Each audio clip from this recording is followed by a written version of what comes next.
All right. Hello, everybody. This is Calvin Butler with the RBBS, the Distance Learning Center, and the National Dispatchers Network. And tonight is Tuesday night, so we are here once again with how-to training and things of that nature. Tonight, what we're going to do, we're going to be going over some stuff. Give me a second. I got some stuff in the chat. Somebody's chatting on some stuff. Yeah, I'm feeling great, Camille. I am feeling much better than what I was last night. I was having a series of migraines all day yesterday, so I was trying to self-medicate myself and get rid of them, but I couldn't seem to shake them. So today I started out early with my migraine medication, and my wife fixed me my favorite meal, my jalapeno hamburgers. So I ate my jalapeno hamburger and my fries and and everything. So I'm feeling pretty good right about now. Yeah, I'm a big fan of jalapenos. Hotter it is, the better. All right.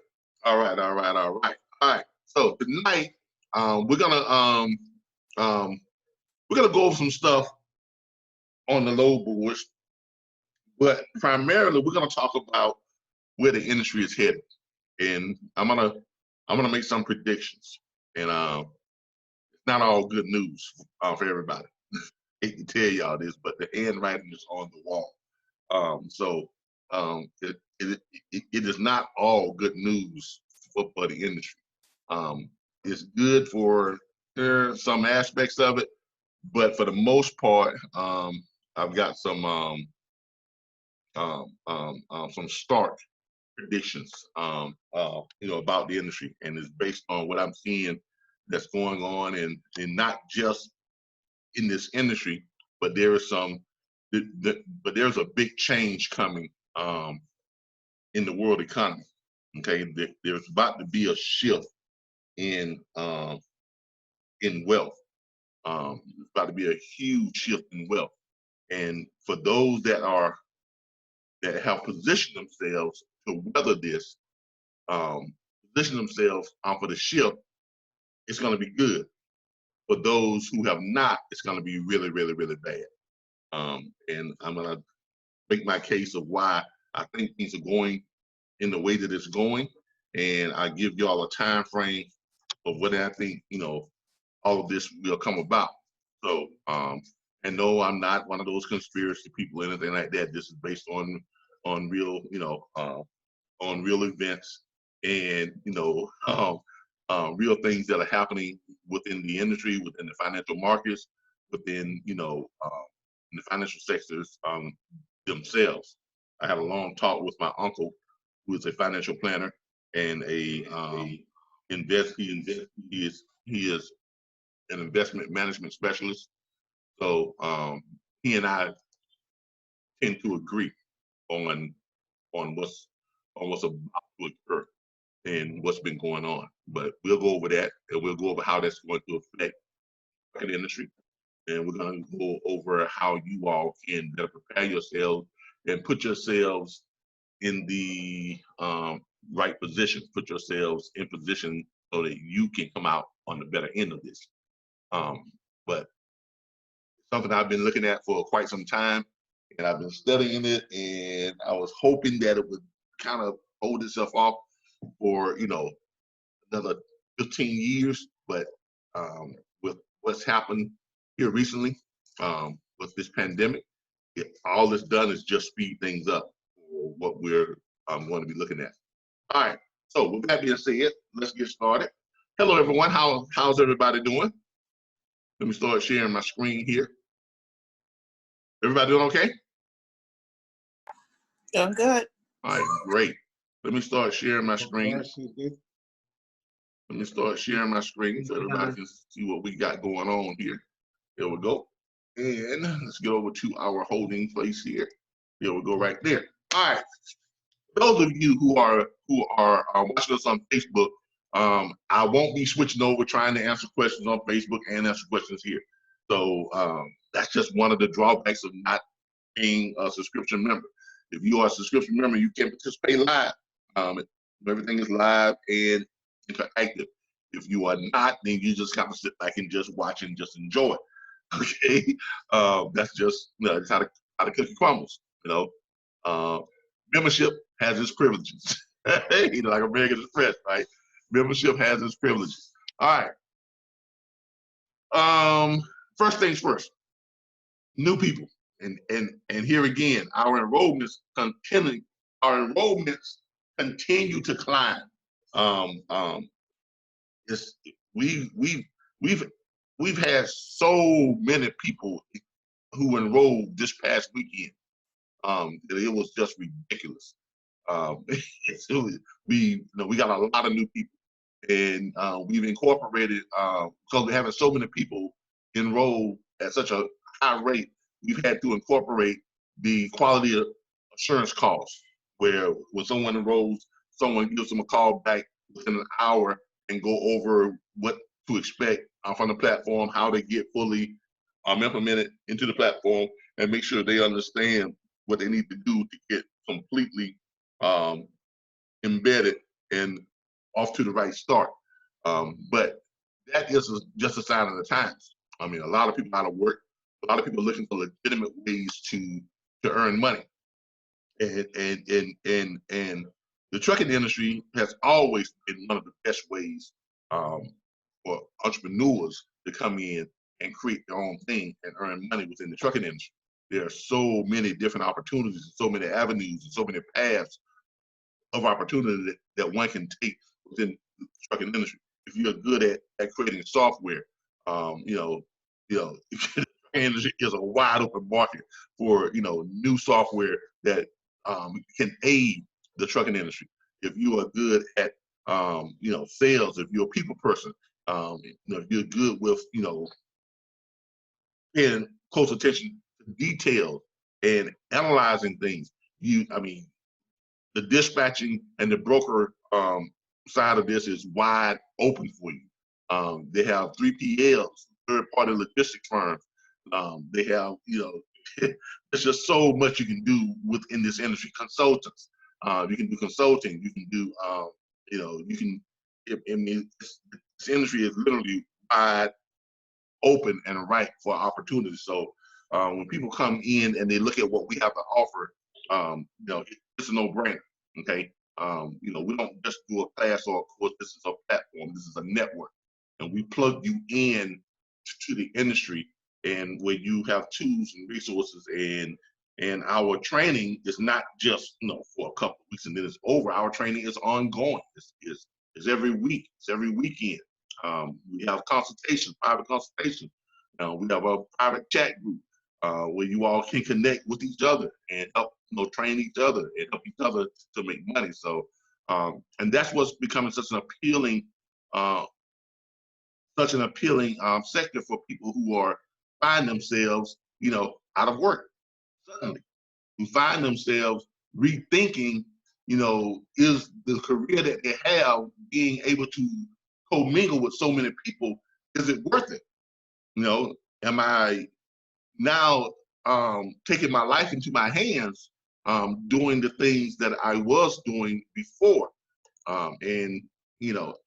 Look, if I was on that side of the table, I would find, a stay-at-home position a whole lot more appealing, and that has become one of the relevant facts of this new normal that we're living in. So we have to accept that, and we have to, each of us, each and every last one of us, has to make a decision as far as what you're doing. Is it worth it? Is it worth your life? Is it worth me, bringing something home or passing something on to someone else? So, I'm not trying to scare anybody. I'm just stating facts, stating the reality of this new normal. And make no mistake about it, things are never going to go back to exactly the way they was. And from looking at what's going on, I think things are going to get a lot worse in certain areas for certain segments of people. All right. With that being said, before I get into asking you all what you all's opinion is on where this industry is headed, and before I give my start prediction as to what's going on with the industry and where it's headed, not just with this industry, but with the financial markets just in general. And it all ties together. But before we do that, let's take a look at some of these low boards. All right. If y'all haven't noticed, there been some pretty good lows on the low board here just really recently. I looked at the low board just the other day, and there were quite a few $6, $7, and $8 and $9 lows on there. I was surprised. Now, there wasn't a whole lot of lows on there because the industry has kind of finally figured out what's essential and what's not. So the lows that you are seeing on the low boards now, they're primarily 75% essential freight. That's why the numbers were so low as far as the number of loads that are on the low boards. Loaded up here, and we'll dig into that, and we'll do some quick analysis of it, and see where we stand with the current low board statuses. All right, we're gonna go to my favorite low board, which is direct freight. Go ahead and click in, get in over there. All right, we're gonna go to the load map. All right, the numbers have picked up a little bit, slightly, but only in certain areas. You all would notice that the vast majority of states have very few loads in them, comparatively speaking, where they used to be 2-3 months ago, right? On average, 2-3 months ago, the average state had almost 800-900 loads. Some were up in the 2,600s, and some were even boasting 3,000 loads. Like Texas, Florida was even boasting almost 1,600 loads at some point in time, and other areas were boasting a lot more loads. Now Texas is pretty much down into the low thousands, 1,299 loads. Okay, Louisiana only 439 loads. Arizona 238 loads. Even California only has about 1,107 loads. When California usually boasts almost close to 3,000 loads. Areas like Wyoming down to 52, South Dakota 197, North Dakota just 37, Montana 175, Minnesota 254, Iowa 286, Illinois is doing okay, 901. And the reason why these up in these areas here, looks like these condensed areas, they're doing somewhat decent because there's a big need for them. Because in these smaller condensed areas, essential freight is needed much more. Okay, it's coming from states like Texas, Florida, and California, but it's needed over here. And you all know what's going on, over here in these areas. The numbers of the infected and the numbers of the ones who are suffering the most are extremely high in these areas, in and around New York City. So, that's just the world that we're living in right now. But one thing you will notice, even though the lows are at very, very low numbers, you'll notice that the actual rates themselves are looking a little bit above decent. If you go in here and you put in the rates here, see how many of them have their rates showing. Now, when I checked this just the other day, they were looking pretty decent. You don't have that many lows that are above 250, but you'll see clusters, of lows that are coming in. Like this one is 274. Go over a little bit further. Now, this may have changed since the other day when I was looking at it. And here are some of these clusters that we're talking about. Here's one that's 319. Here's another one that's 263. And these are, what is that? Flatbed. And that is a full. says it's an other, not flatbed, it's not dry van, it's not reefer. What is it? 188 miles, weight 40,000 pounds. This must be a form of a flatbed. It says one pickup, one drop, no tarps. Oh, it's a wide load. Okay, I got it. It's a little bit of a wider load. So that's what that is. All right. But it's paying pretty good. You got other stuff down here that's paying $259. Stuff down here that's paying for a step deck. And it looks like the rate on that one is $327. Then you come a little bit further down, $260. Go over a little bit further over. And so here's a cluster of those. Look at all these are the same run, but they're not the same run, but they're the same type of freight moving from the same area. They're all going to the same area. Leaving out of New Boston and headed over to Bullock, Texas. And all of these are flatbeds. A couple of them were flatbed with tarp, but they're all paying the exact same thing: $265, $265, $265, $265, $265. And it's only 100 and looks like 132-mile run. So yeah, trip miles 132. So there's a good chance that if you have someone in that area, they could run a couple of those, if not more. Okay. So this looks like it's just a reoccurring run there. Here's another one. Same thing. Valdor to Houston, Texas.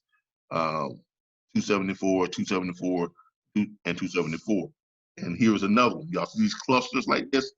Here's another one. Valdor to New Caney, Texas. Valdor, Texas, New Caney is just 87 miles, and it's paying $235, which is $2.70 per mile. And these are all flatbed, of course. 345 and 345. Here's some power onlys, but they're not paying very well. Matter of fact, I don't even think they have any power only 9 cents a mile. That's crazy. It's probably just a empty trailer move. Probably what those are. And you all know you don't normally see this many power only like this on a low move. You've got a whole cluster of power only. Okay.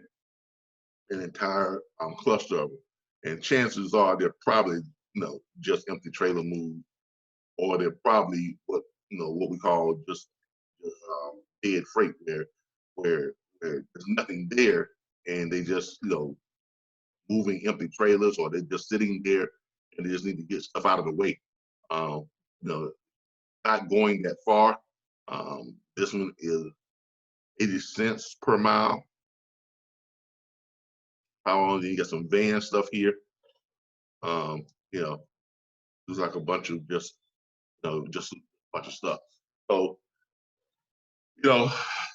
and this all goes to what I wanted to talk about tonight. Okay. To catch you all up, I did finish my meeting with the patent attorney, and we got everything taken care of on the patent for the Assurance USA. If you all noticed, we changed the name slightly to RBBS, Assurance USA. That was a necessary change in order for us to secure a name trademark and a patent on the business model itself.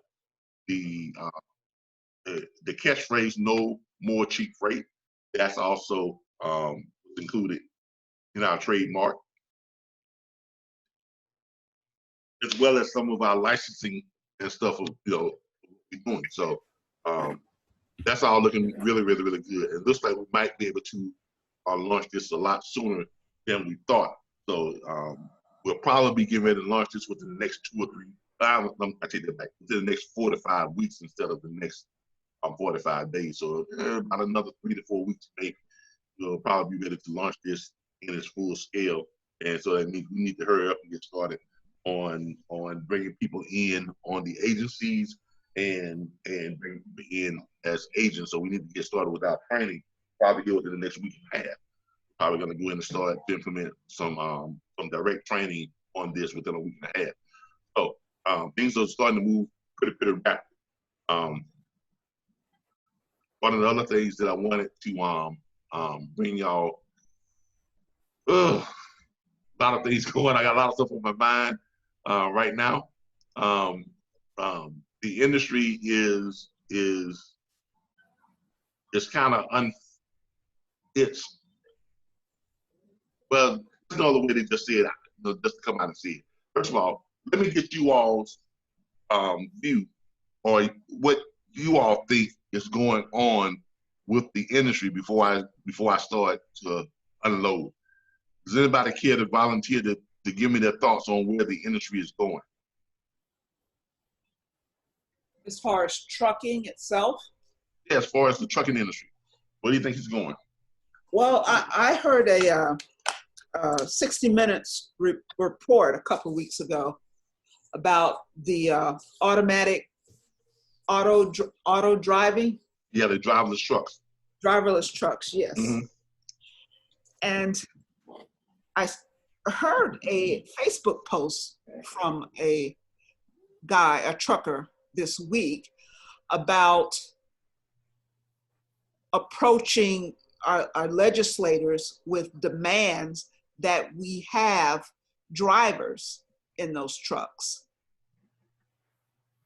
that it is mandatory that a driver, a human being, be in that truck as it's moving, even if it's a driverless truck. Mm-hmm. And he was pretty much saying that it was a way of eliminating the American dream of business ownership. Okay. So it is your concern that the automation of the trucking industry is going to drive out the independent truckers and the owner operators. Yes. Okay. All right. Does anybody else want to expand upon that, or you want to counter? You want to offer a counterpunch to that? I don't think that will ever happen. I'm sorry? Me personally, I don't think that will ever happen. Okay. And made a takeover. Okay. And where do you what do you base that on? I mean, just things that the drivers have to go through as far as, when we're talking about traffic, different routes, and automated truck will ever do that. Okay. Anybody else have an opinion? Or prediction? Or all right.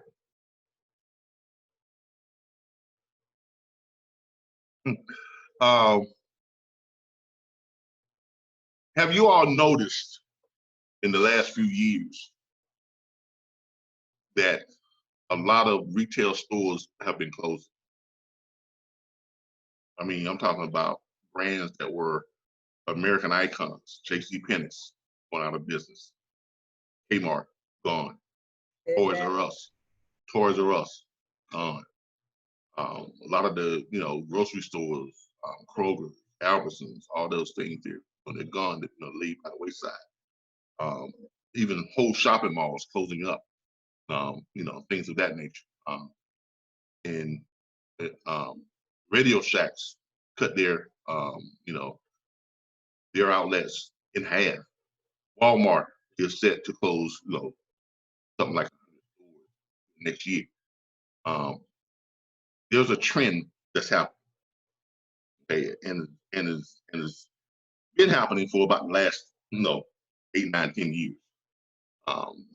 Back before, back in the day, before Amazon hit, and when Amazon first hit, everybody said, it's just bad, that type of thing.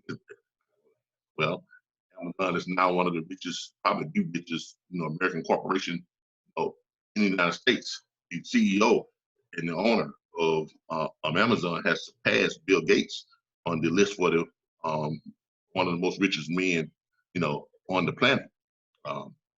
And and he is steady gaining more and more ground. Okay, more and more stores and more outlets are going to online shopping and things of that nature. Even the emergence of cryptocurrency is changing the way entire countries do business. Y'all notice that the legal tender, the paper dollar, is losing its value all over the world, not here in the United States, not just in China, but globally. Okay, paper money is soon becoming a thing of the past. And also some things that you all need to be paying attention to is that with traditional currency, it is so susceptible to fraud and theft and all other types of things. Identity theft is on the rise, higher than it's ever been before. People stealing your identity and thus stealing your money. People taking over your identity and thus corrupting the credit system and all that type of stuff. It's becoming easier and easier for people to defraud banks, and they're issuing these checks and stuff. You go to cash them, and the banks will cash them, and then it comes out 3-4 weeks later. It's no good because the system is just now starting to catch up with itself. The entire financial system, the way it stands, it was never going to sustain itself indefinitely because our legal tender and currency is based on a joint collaboration of printing money, out of thin air. You just print money, just make money, but you can't just print money. It has to be backed by credit. That's the whole backbone of the financial system. It has to be backed by some form of credit. And the dollar is losing its credit every single day. It's losing value in its credit every single day. Now, you all have noticed that more and more places are accepting digital currency. Even in the last stimulus checks that they sent out, in the stimulus bill that they proposed here a few weeks ago before they finally decided on something, one of the ideas that was floated in getting the country back on its feet and getting it back to where it needs to be was the idea that they come up with an alternative to paper money and hard currency, face-to-face transaction, where you take a dollar from my hand and it goes over into your hand. The idea was floated that maybe the United States government, the Treasury Department, should take a look at digital currency. Do y'all remember that? Now, for members of Congress and the U.S. Treasury to even bring up the notion, or to even consider, for the least bit, to even consider coming up with an alternative currency to sustain the U.S. economy and to sustain the world economy, lets me know one thing. They understand and they know that things are changing. They understand and they know that the current currency that we have in place right now is not going to be able to sustain itself for that much more longer, for any sustained length of time, because things are changing. And if you are on the wrong side of the curve, there's going to be a shift in wealth. It's going to be a shift from those people who are putting their money into the Procter and Gambles, the Fords, the GMs, everything that's built on brick and mortar type stores and things of that nature, when all of the evidence and all of the indication points to everything is going to a digital world. Everything is going to digital shopping. Everything is going to digital money. Everything is going digital. Everything is going to an automated way of doing business. before the world accepts automated private vehicles being produced in mass numbers, it will easily accept the automation of the trucking industry first. And I hate to tell y'all, the handwriting is on the wall. It is inevitable that the trucking industry will go to driverless trucks. Now, who is that going to affect? And here's my prediction. Within the next 7 years, approximately 3 million truck drivers, company drivers, will lose their jobs. Because the big companies that employ all these company drivers, they're already starting to see that they can't sustain themselves on paying someone to drive that truck. And technology has gotten to the point, to the point where artificial intelligence and computers can easily outdrive the best human being. You are vain. I mean, you have to have a very vain point of view to think that you can outdrive a computer, because you can't. I don't care how good a driver you are. With artificial intelligence now, and with the monitors that they can put on those trucks, I've taken a look at some of those trucks. I've seen some of those trucks on the road. I've been studying those trucks for the last 3 or 4 years. I posted something on Facebook about 4 years ago, and I made a prediction that within 10 years, the trucking industry will go automated. And this situation that we're in now, all it has done, it has fast-tracked what's inevitable. Okay, there is no way around it. It is cheaper for the big companies. Shippers will be able to cut rates even more, so there will be even more cheap freight. Big companies can profit more by having an automated truck, because they don't have to pay as much of the insurance that's paid for a driver to cover the driver and all that type of stuff. Now, will there be a person in that truck? Yes, there will be. Will they be a truck driver? Probably not. It'll be a system analyst.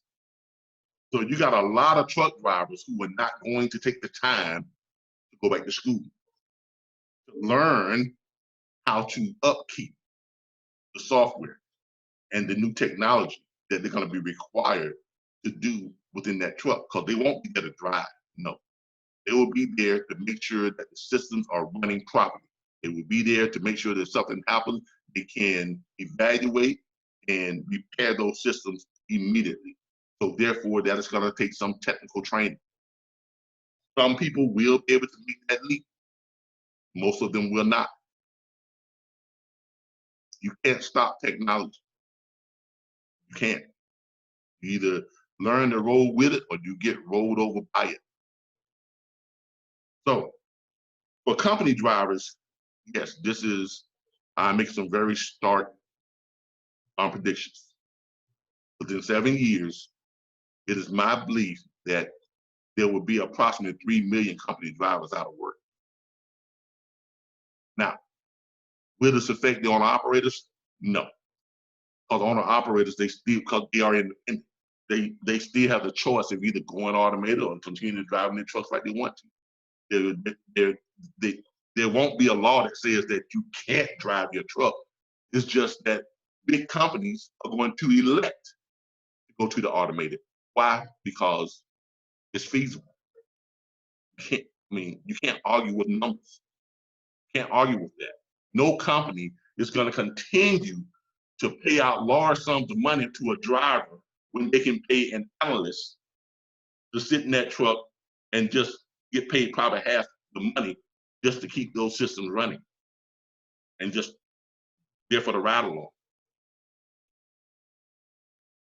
It makes sense. It makes sense economic-wise for the shippers. And make no mistake about it, shippers control this industry. You can say, well, the truck drivers, no, they don't. Drivers don't control the industry. Shippers do. They always have. They always will. Shippers are the reason why cheap freight is such a huge problem in the trucking industry, because the huge trucking companies, they don't need to make a lot of money to make a lot per truck. So there's no incentive for shippers to cut their rates. And with the, who do you think finance all these tests and the building of these test model trucks? Shippers and the major trucking companies. Joint cooperation with the shippers and Swift and, Covenant and Warner and, all these huge mega trucking companies, C.H. Rob, C.R. England, all these companies are the ones that finance this. You think these people were spending hundreds of millions of dollars to build these trucks and have them to go out on the road and test them for the last 7 years if they wasn't going to use them? There was a plan in place from the beginning. Now that plan has just been fast-tracked. Why has it been fast-tracked?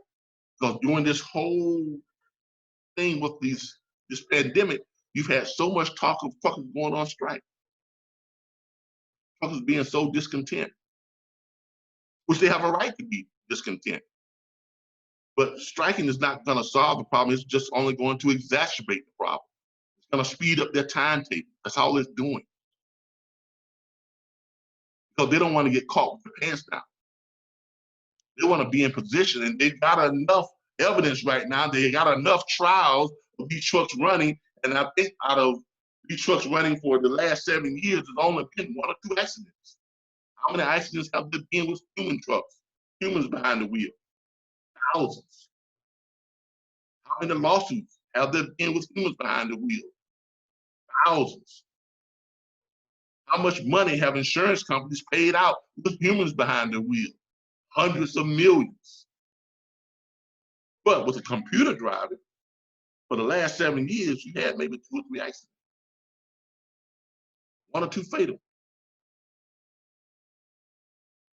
You can't argue with those numbers. You put the right monitors on that truck, that computer, let me tell you what a computer can do that you can't do.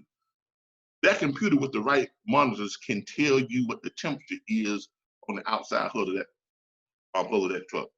That computer can monitor by visual accumulation and trajectory, can tell you what a vehicle is gonna do just by the way it's moving and the trajectory that it's leaning in. Not only that, because every car now has computers in it, it can communicate with all the vehicles around it. So it would know what that car is about to do before the driver itself knows what he's about to do with that car. Not only that, that computer can visually appear any object or bird or person that's standing on the side of the road or whatever the case may be. It can calculate, and as it's going, it can detect the movement of someone getting ready to just quench or move and about to step off a curb, thus instructing that vehicle to do what? Slow down or stop. It can tell you what the speed of a bird flying by, if it's headed in that direction, it will pinpoint at what point that bird will intersect with that truck. I don't care how good a driver you are, you can't do none of that. You can't drive better than a computer can. That's your ego speaking if you think you can. You can't back a truck up better than a computer can. That's your ego speaking if you think you can. You can't maneuver in and out of traffic like that computer can. That's your ego speaking, thinking that you can. It's time for everybody to really, really wake up and see the handwriting on the wall. Owner operators will be just fine because they're owner operators. They own their own companies. They can still drive their own trucks. They can still hire people to drive their trucks. So where you're going to have a drop off in the company drivers, you're going to have an increase in owner operators. Because there's still going to be a lot of freight out there that companies are going to want to have someone to pick up and deliver. Why? Because they just can't pay for the automation. It's still going to be a huge industry for owner operators. But there's going to be an increase in cheap freight, which is going to make the assurance our ministry that much more essential and needed. Now, I've been dreading having this conversation with you all and putting it on YouTube and having people to call me and say, man, you crazy, you know what you're talking about. You're talking about, well, let's just wait and see. But can you afford to just wait and see? Can you afford to get caught slipping? Can you afford to be caught with your pants down? Can you afford to be left behind? And it's not just the trucking industry. It's not just the trucking industry. As I said before, companies you never thought were going out of business, they're going out of business. They're closing up shop. People are huge firms now are starting to rethink how they do business. A lot of companies have already said that they're going to stick with the curbside pickup. They're no longer going to have people coming in and out of the stores like that. Or they're going to reduce the number of people that come into their stores. This is the new reality. This is the new normal. And those people who have positioned themselves to advance during this new normal are going to become your new billionaires and your new millionaires. Those people who are still hanging on to traditional currency and traditional investments, they're going to find themselves losing a lot of money, and a lot of millionaires are going to find themselves broke.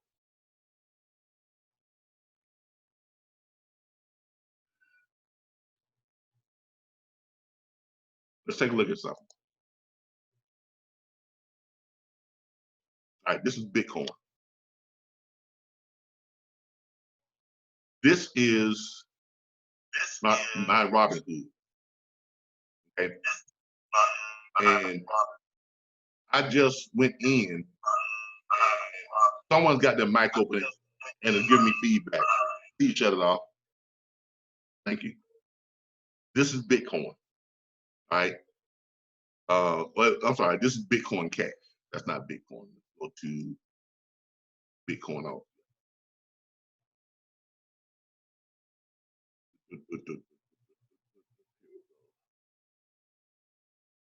This is Bitcoin. All right. If you all notice here, this is what Bitcoin is trading at right now: $7,771.14. Here is what it traded at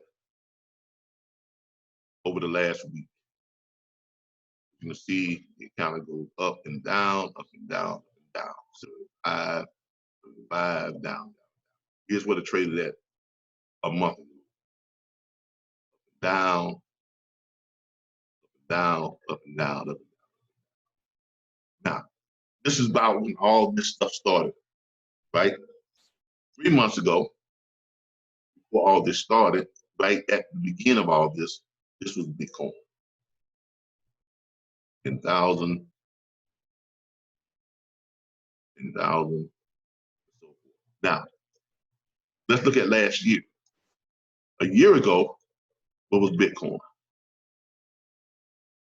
12,000, 11,000, 12,000, 12,000, almost $13,000. Let's look at 5 years ago. In 2020, January 2020, December 2020, October 2019, it took a dip here, all the way down to 3,000. That's why I should have bought a whole bunch of it. But I kind of let it roll. And it all the way back to just in 2018.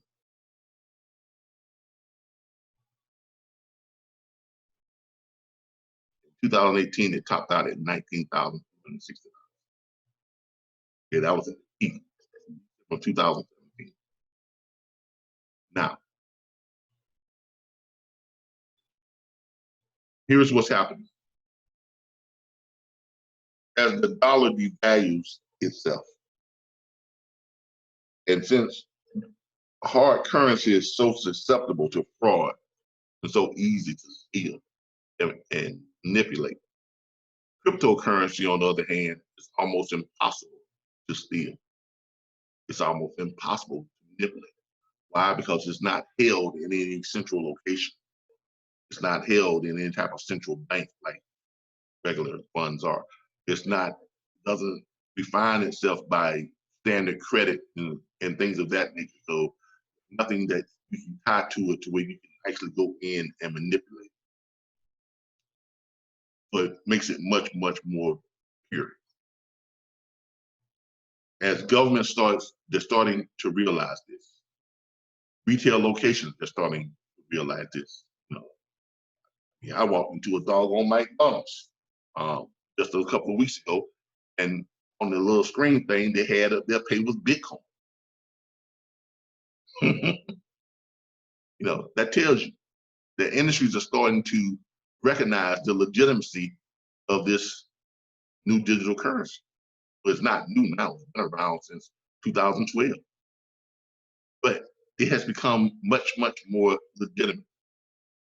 And it is the go-to for replacement of current traditional currency because of the security measures that are in place that are just inherent with the actual, creation of cryptocurrency, especially this cryptocurrency. So in the next 5 to 7 years, as you all start to see more and more retail stores close, you start to see more and more bank failures, you start to see more and more people switching over and companies switching over and people paying with, with cryptocurrencies and things of that nature. Those who are ahead of the curve and who have positioned themselves, who have taken at least 40% of their financial net worth and transition it over or transferred it over to some type of digital currency, those are going to be your new billionaires and new millionaires. I'm gonna send you all something that I want you all to take a look at after we finish all of this, and I want you all to listen to it and just watch it tonight. But one of the sharpest minds in the financial markets has predicted that within 10 years, a single Bitcoin was probably going to be worth as much as $200,000. Simply because you're going to have old countries who are going to be switching their currency over to digital currency. And when that happens, there's not going to be any limit to where this thing, to where digital currency will go to. How does this tie in to the trucking industry? Okay, a lot of the major trucking companies and a lot of the major shippers, they have already started to diversify their assets with digital currency. It's already began because they see the handwriting on the wall. They see it. I've seen it. Other companies see it. Whole governments are starting to see. Our government has started to recognize it. That's why they made the proposal when they was trying to figure out this new stimulus thing and how to get the country back on. That's why it was brought up that maybe we should seriously consider cryptocurrency and digital currency.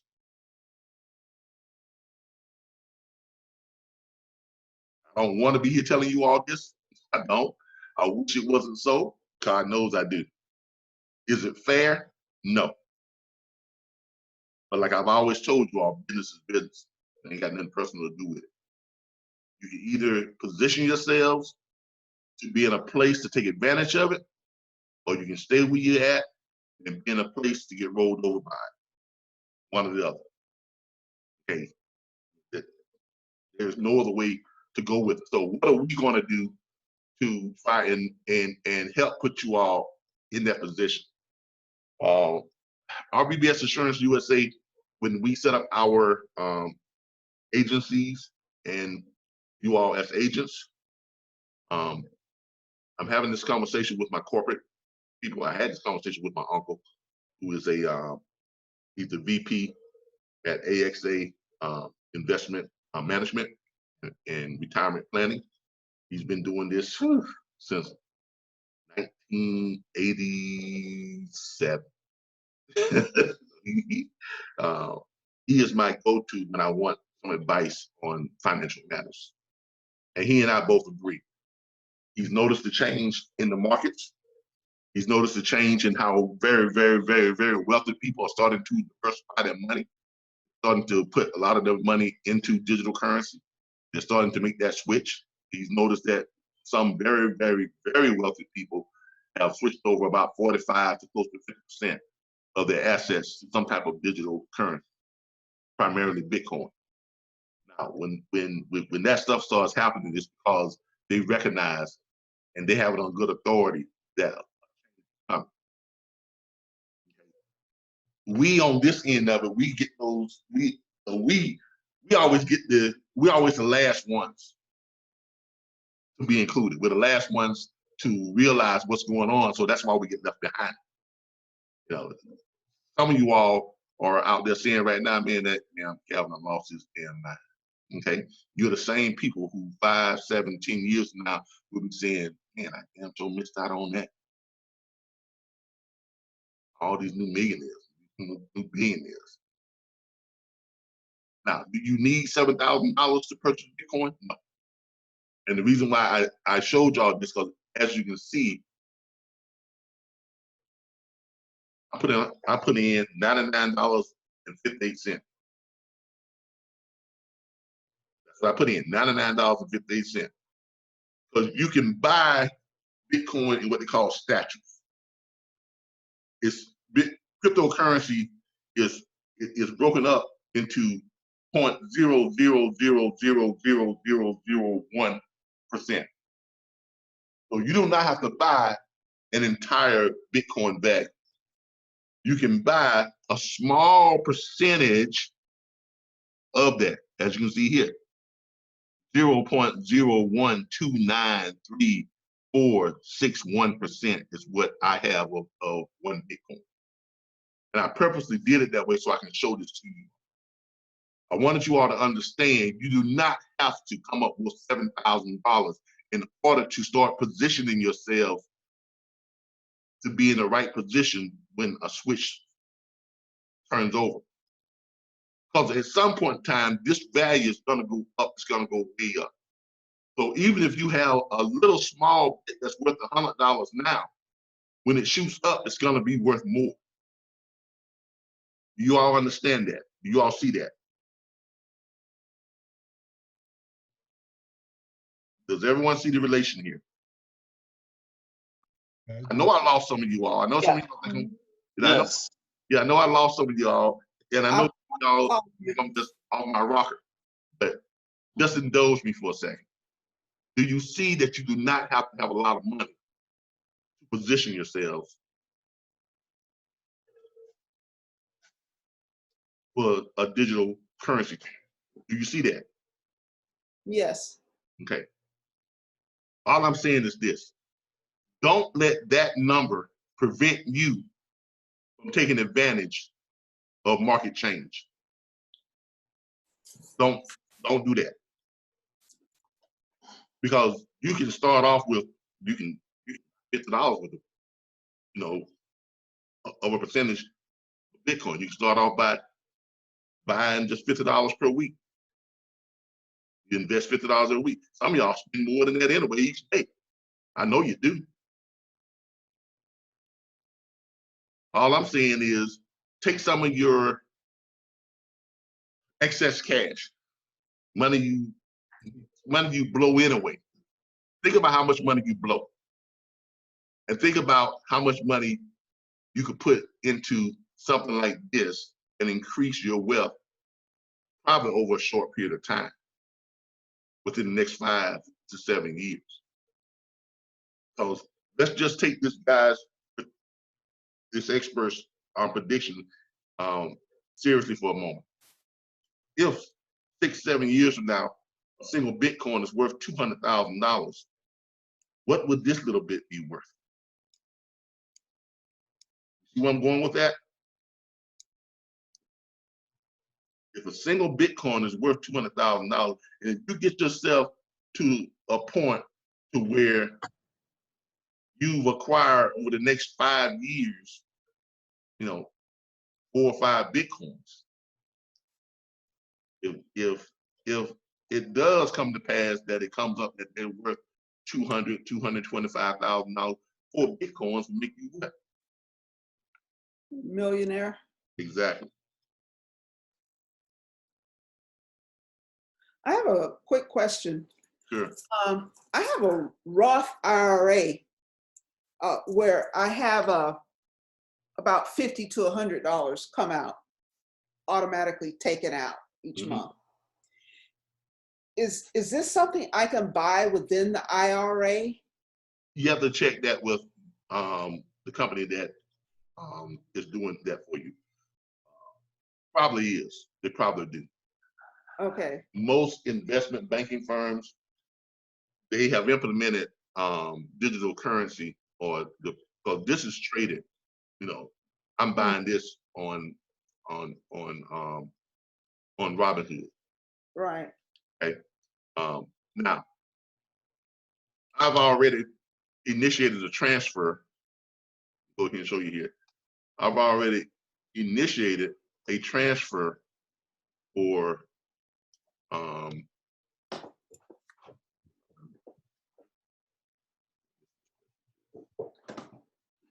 I've already initiated a transfer.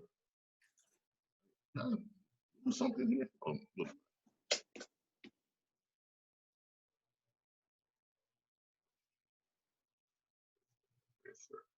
I've already initiated a transfer of $1,000 into my Robinhood account, and I will be transferring $1,000 every single week for the foreseeable future.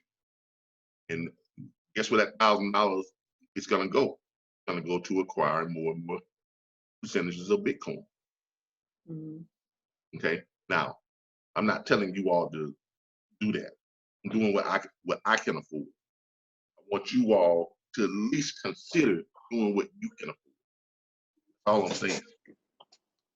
Because here is, let me see if I can find my messages. Oh, here we go, right here. There it is right there. Robinhood, we started the transfer, as you'll see right there. Here it is right here. A week ago, I transferred $500, and I transferred another $500, and now I've started the process of transferring that $1,000. Okay, we started a deposit, $1,000 from Wells Fargo account, so on and so on, my Robinhood account. I'll be doing that every week until I, have myself. I transferred roughly 40% of my money, of my finances, over to this form of digital currency, cryptocurrency, because I want to position myself. And even if it doesn't happen the way I'm laying it out, will I still come out ahead? That's the question you have to ask yourself. You have to weigh your risk versus your gain, your probability of risk versus your probability of gains. The probability is that Bitcoin is going to go back up to where it was back in 2017. That's a high probability, or somewhere in between there. So whatever I'm putting into it now is going to be worth considerably more when that happens. And there's also about an equal probability based on everything that I've noticed that's going on, store closures, everything's going towards the automation, everything's going towards online, everything is going digital. So it stands to reason that currency will go digital as well. The trucking industry will go digital as well. All indications indicate that everything is going digital. So if that does happen, and I believe it will, that will put those who have positioned themselves in a crazy position of wealth. I hope you all can understand what it is I'm laying out here. And some of you are saying, well, how does this relate to trucking? Of course it relates to trucking. Especially when you got these companies that have been testing these self-driving trucks for the last 7 years. And they're ready to pull the trigger. They have been ready for the last 2 years. And now this happens. everything that we have going on now, this happens. Can you all really say that you feel comfortable saying that the trucking industry is going to continue the way it is with what's happened and what's going on with everything going digital? Malls, I mean, companies that were bedrocks of institutions have closed up because Amazon and all those places that order stuff online have just taken over. And it's only going to get worse or better depending on which side of the swing you're on. I'd much rather be in a position for it to get better for me than to be in a position where I'm going to wait and see and find out the hammer dropped on. Now, what we're going to be doing as far as the Assurance USA, agencies and agents, 40% of your commissions will be paid to you in digital currency. Okay, we're going to help you to position yourself. Now, does that help us as a company? You are going right, it does. Because if we're transferring, if we're bringing in $150 million per month, which is about where we will be at after the first year, with 10,000 policyholders each year, you know, by taking 40% of that and reinvesting it into digital currency, we are ensuring the long-term wealth and stability of the company. That continues to go up and up and up and up.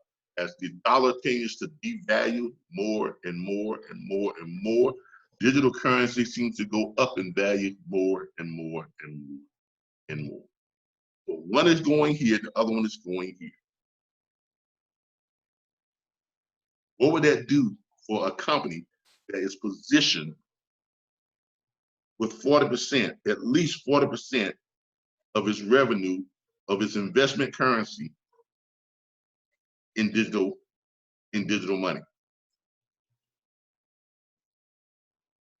It will turn us into those new billionaires a lot quicker. If we are paying you all in digital currency, at least 40% of your revenue is coming to you in digital currency, you all will be in a position to become multi-millionaires a whole lot faster and multi-billionaires a whole lot faster. Let's look at some of the chats here. We got a lot of people on the chat saying a lot of stuff, so I can pull it up here. My chat is. I lose my chat.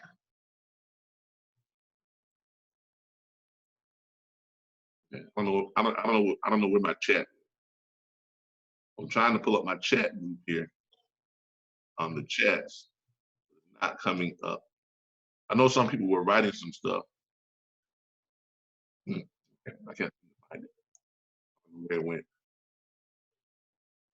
I don't know where my chats went. Anybody tell me where my chats went? Hope I didn't delete it by mistake. All right. Well, anyway, now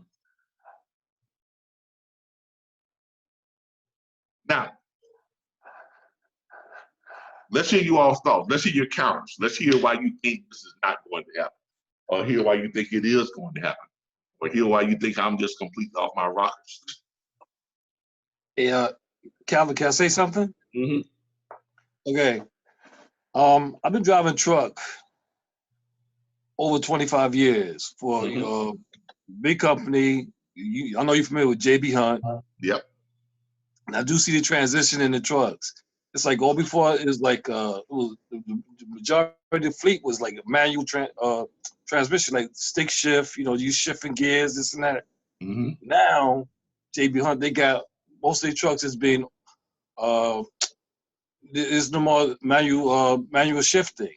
It's like it's like, you know how your signal is in your car, like how you press up and down to make left turn, right turn. Yeah. It has that is on both sides, but on the right hand side of that is only you switch up, drive, in the middle is neutral, and in the and you switch to the bottom is reverse. Yeah, like the new Volvos. like the new Volvos. Okay, right, exactly. Now and then also there's alarms set, like let's say like you know, the white lines on the highways, you know, like you know, you got the broken lines, the straight lines go down the highways. If you on the line, alarm goes off. Yeah, proximity. Yeah, your proximity alert now. Right. And then if you get too close to the vehicles in front of you, alarm goes off. Yeah. So to me, that tells me the trucks is being set up to pretty much to drive themselves. Exactly.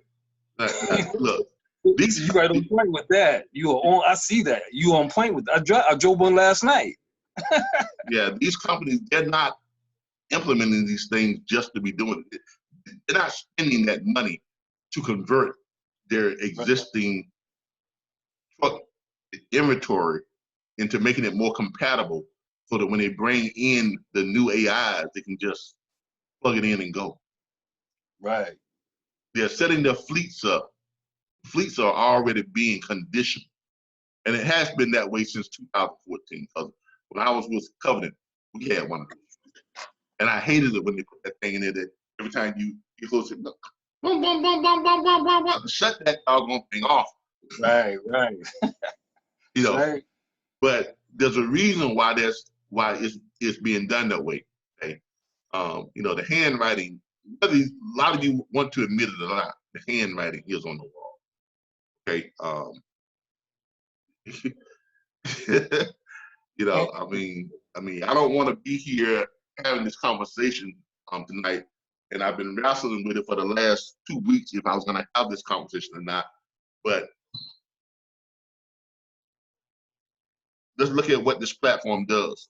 I'm here to show you all how to be logistics entrepreneurs, and I would be doing y'all a disservice if I kept this to myself. Okay, you can. It's like anything else within this platform. You can take my advice or you don't. Okay, because you all are your own boss. I'm just here to advise you based on my experience, based on what I know about the industry, based on what I know about the financial markets. Because you all know I do run a financial services firm. My First Choice Financial. I've been running one for years. So I have some knowledge, some expertise as to what's going on in the financial markets. You know, I have close relatives, my uncle, who has been my advisor for years. He is the VP of one of the largest, most prominent investment management firms on the planet. And he and I had about a 3-hour conversation today on this by itself, because I wanted to get his assessment of it, and he agrees with me wholeheartedly.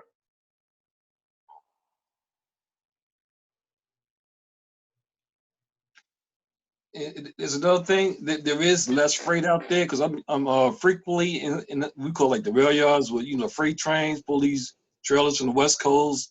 I drive out of Atlanta, Georgia area. It's like at one, sometimes it'll be like hundreds of thousands of trailers in these freight yards, you know, these rail yards. You know, we pick up the trailers, take them out to the suburbs of Atlanta, Georgia, to these warehouses. Now you might see from 1,000, you might see to like maybe into the hundreds. There's not a lot of trailers in these rail yards anymore. No, so it is less. Yeah, and have y'all started to notice that a lot of these new trailers have barcodes on them? Well, I know the barcodes is on the freight when they check them in. Is, you know, coming in the pallet. Yeah, barcodes. Yep.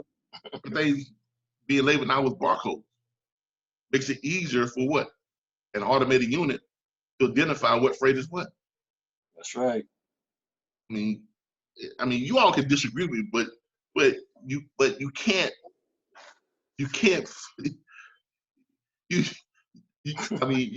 fight technology. You can't. Right. I mean, you can't. Not that long ago, you know, computers were big, bulky things. Now they're as small as this right here. You know, not that long ago, just the mention of a self-driving vehicle. What? Ain't y'all crazy? Tesla, but every major trucking company has, you know, a couple hundred trucks out there running on the road right now. Have been doing it for the last 7 years. You know, it's all in the news everywhere. You know, I mean, it is what it is. And she said she saw it on 60 Minutes. This is the 60-minute broadcast that she's talking about right here. Automated trucking, a milestone that could disrupt hundreds, thousands of jobs, hits the road.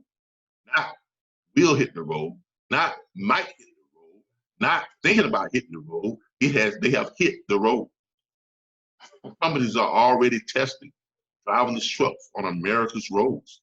The technology will bring untold profits.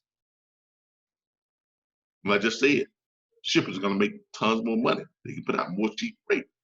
The afraid is the more money they retain. But it may cost thousands of truckers their livelihoods. I just said about 3 million company drivers going to find themselves without a job. I'm not making this stuff up. I didn't dream this stuff up, just last night. This is what's been going on slowly behind the scenes. And now you have a catalyst in this pandemic. You have this catalyst. It's got people social distancing. It's got people sheltering in place, closing of all public parks. Can't come within 6 feet of each other. No one should shake hands. You should have gloves on. You should have masks on. People are going to a thing where they're buying stuff to protect their families and protect themselves. This is what it's come to. Now, you all can say what you want to, but this is real. It's real. It's the new normal. And you can either change and be on the right side of it, or you can sit still, being a doubting Thomas, and get ran over by it. I would prefer to have all of you all on the side of the wealth shift so it shifts in your favor. I would hate to have some of you all on the side where it shifts and it buries you even further than you already down right now.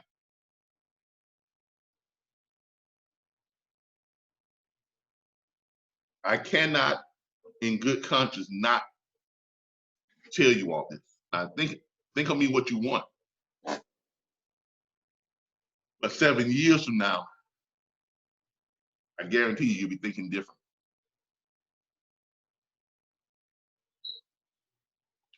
Hey, Cal, what you think about the blockchains? I think that might be worth looking into also.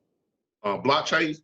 The blockchains. Yeah, I mean, there are so many opportunities right now when it comes to digital currency and how it's done. Because there's a lot more stuff out there than just Bitcoin. Okay, I don't have everything that I have into just Bitcoin. Let's make that perfectly clear.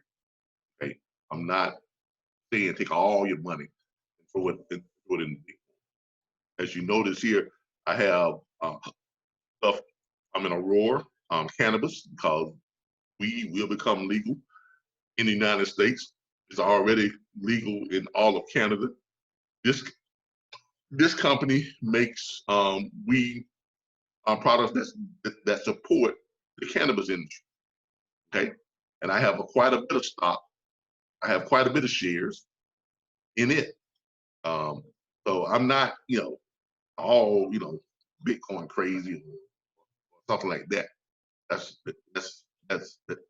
not where I am. But I have come to the realization that I'm going to put 40% of my finances into digital currency. Most of it in Bitcoin. Okay. But as y'all can see here, I have other stuff too within my portfolio. I've got 181 shares. I'm in Aurora. Okay. Well, I've got a lot of shares in that cannabis thing. Got 11 shares in Ford. I've got 10 shares in the medical research, Blue Mobile. Okay. And the medical research stuff is starting to do very, very well, especially when it comes to stuff like trying to find a cure for the, and vaccines and stuff like that. So, I've got some diversified stuff, and then this is my cryptocurrency down here. Yes, I do have Bitcoin. I also have Bitcoin Cash. I also have Ethereum, and I have Litecoin. Okay, I've got 40 shares of Ethereum. It's kind of like a competitor to Bitcoin. Okay, it's Ethereum Classic.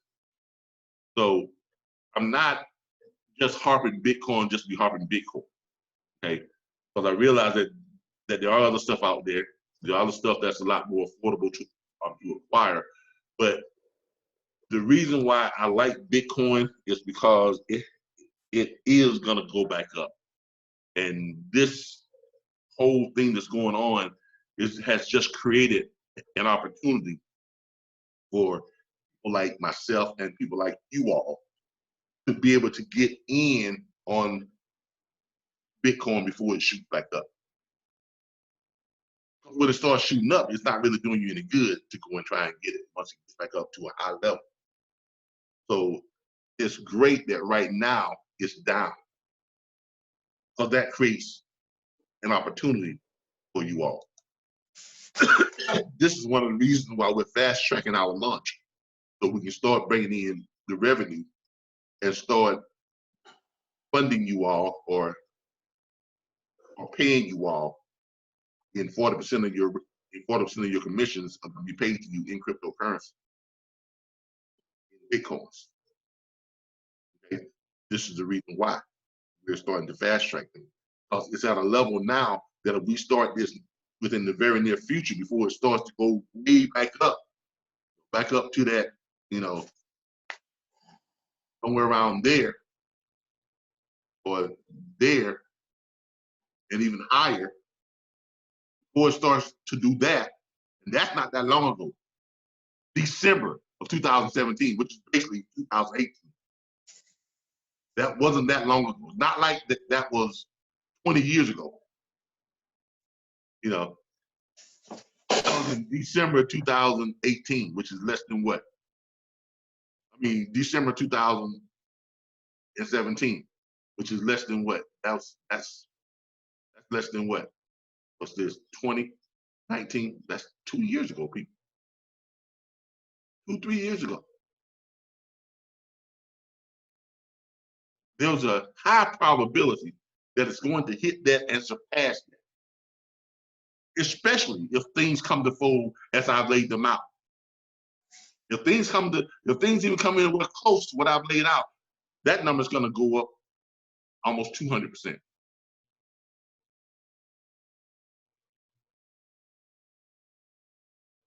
And the evidence supports it. You all are already seeing it, whether you want to notice it or not. It's happening around you every single day. Just start taking a look at the financial stuff, the markets, different. Look at what the truest indication of how a country's wealth or currency is going is to take a look at retail operations and see what's closing and see what's thriving. What's closing is physical locations that require you to come in and hand over someone money and they hand you a product. Those are closing at an alarming rate. What's rising is people who can go to their computer and digitally transfer money.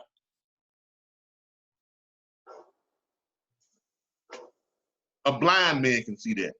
You all can't deny that. Now, if it sounds like I'm passionate about this, because I know what I'm gonna do. I already know what I'm gonna do. I know what my company is gonna do. And whether you all do it or not, some of you all, I'm gonna drag into being wealthy. If that's what it takes. As long as you become an agent and you become an agency owner, I'm gonna drag some of you into being wealthy. If I gotta drag you by your hair and your feet, I'm gonna drag you into being wealthy. But you can also help yourself to increase that even more. I'm just telling you, don't be blind to the fact. Don't get caught up in your ego. Fine, driving the truck. Keep on thinking that you've already been replaced. You cannot drive. You can't do it. You can't do it. Now, Billy Bob, can't no computer outdrive me. All right, Billy Bob. We will see.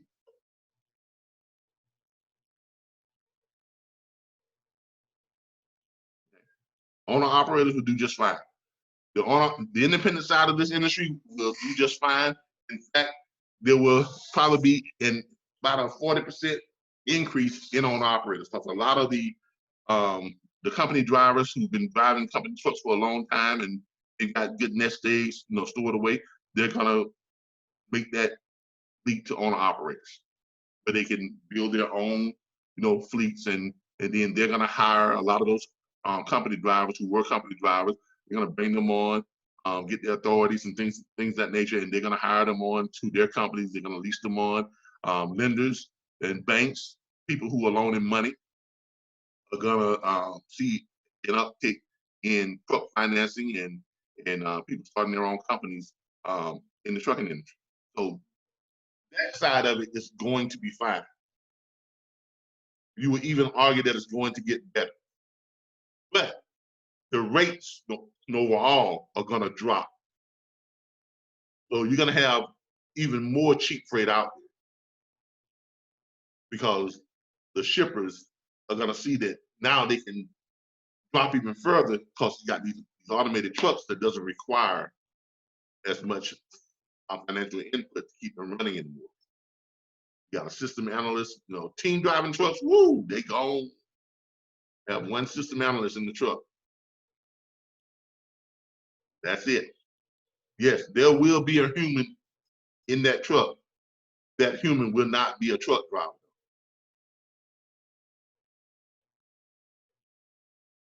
It won't be. Because a truck driver, quote unquote, a truck driver is not going to be able to analyze and repair those systems. That's the person that's going to be in that truck. And if a truck driver can't make that leap, he can't make that change, if he's unwilling to go back to school or take courses to learn new tech and learn a new skill set, he's gonna have to go find some of those owner operators to go work for. I hate to be the bearer of bad news, but that's just the way it is. Business is business, it's never personal. Y'all know I always say that. I always say that. Yeah, and this is no different. Okay. So the smart thing to do is start positioning yourselves. Start positioning yourselves. Okay. That's the smart thing to do. All right. For those of you who I'm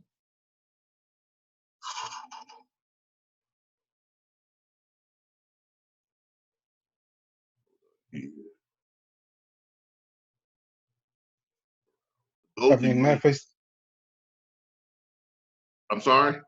Mind if I say two things here? I was just looking in the news and you're talking about robot taxis already in Shanghai. So you can, and not on that. I mean, come on. Look at the tech, the tech agreement that we just signed, that we just went into with an AI. Right? And then there's another story, the shipping industry must adapt if it wants to survive the modern world. Where's the gentleman that sent me an email today? And where's he at? Sent me an email on some new tech, new software. Are you still here? I know he's here. Yes, Calvin, we're here. Okay. I know you all see what's coming.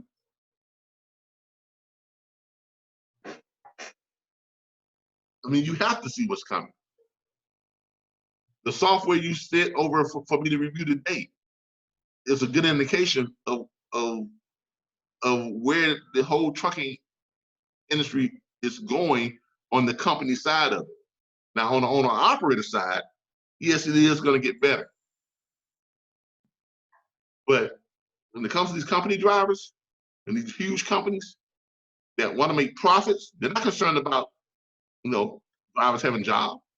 They're concerned about their bottom line. That's all they care about. Y'all already know that. Okay? Bottom line. And bottom line is automated trucks, self-driving trucks means more money for big trucking companies and for shippers. And that's the industry. That's who controls it. That's who runs it.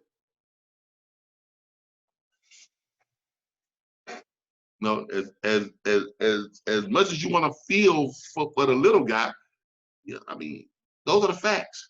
Congress is not going to step in and change it. They're not going to prevent that. No, they're on board with it. How do you think they got the approval to test these trucks?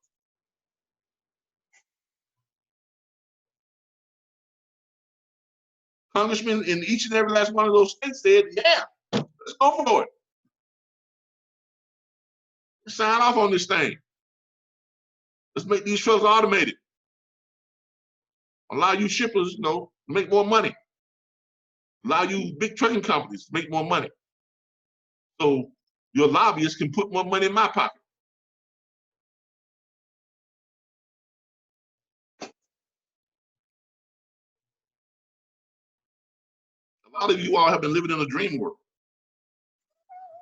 You're thinking that this trucking thing, the way it is, was just going to continue on and on and on and on, and all we got to do is cry and holler strike, and things are going to get better. Okay, keep hollering strike. You're just going to speed things up. That's all it's done. I hate to tell y'all that. God knows that. I don't think this is fair. No, by no means do I think it's fair. But is it reality? Yes.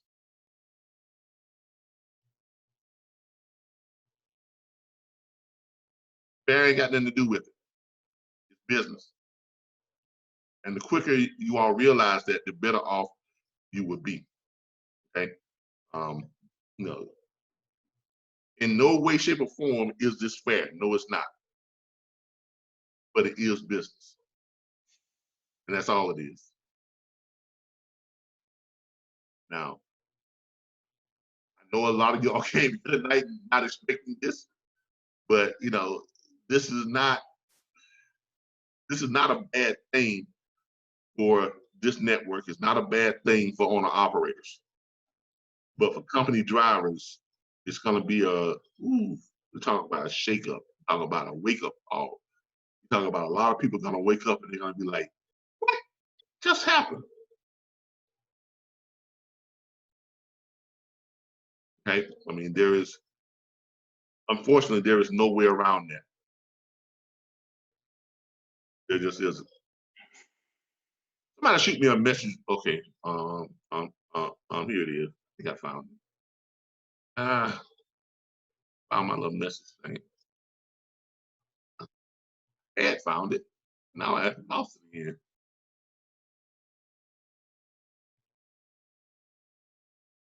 All right, there it is. All right, I'm sending a message to everyone. I'm sending a link to everyone. If you all are looking to find a way to diversify your money, I highly recommend you start doing something.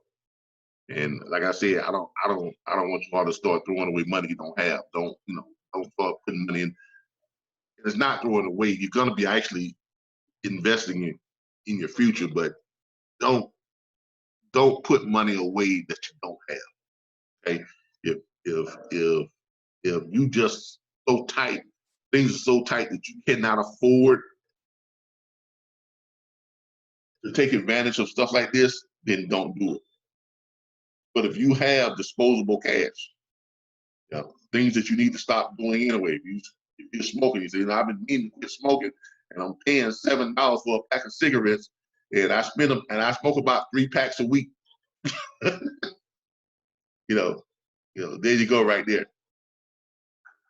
You know, I've been meaning to cut back on drinking, and I spend about $20, every other day on beer, and ooh, I need to cut back.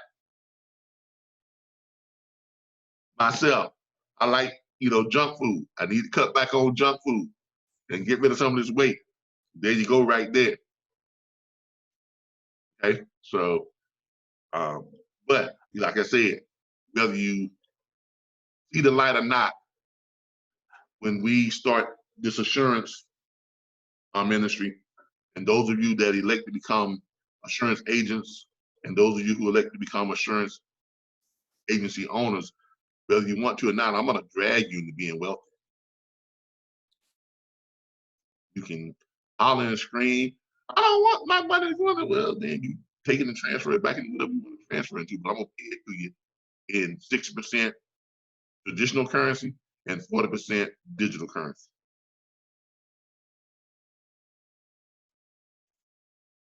Okay?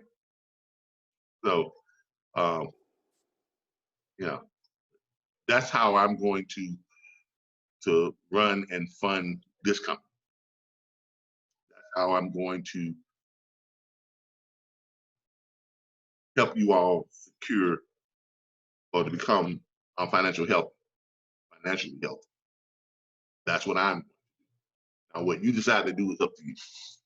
Okay. All right. Let's see y'all's thoughts. Okay. Let's see y'all's thoughts.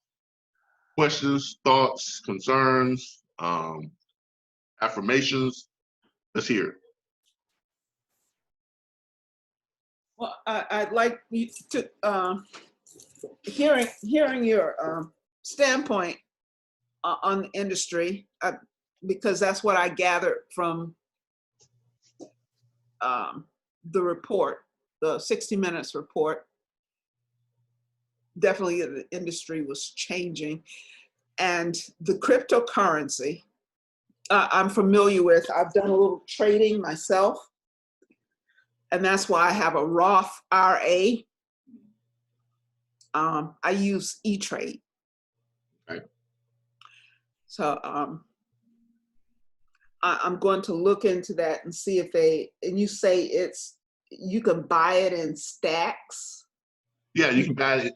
It was called statues. You don't have to buy a whole Bitcoin. The way cryptocurrency is broken down, it's broken down into stacks, like 0.00000000001 01.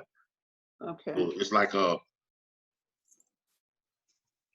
thousandth of a hundredth of a 10% of a Bitcoin. Mm-hmm. You understand what I'm saying? So you can buy it all the way down to a thousandth of a percent of a Bitcoin. Because as you can see, I just put in $99 Mm-hmm. and was able to get, 0.0126 whatever to the percent. You see what I'm saying? Mm-hmm. And even that little small amount now is worth like $100 or a little bit more than that. You see what I'm saying? Yes. And it's pretty much still on the downside. Now, if I had pulled the trigger on this back when it was,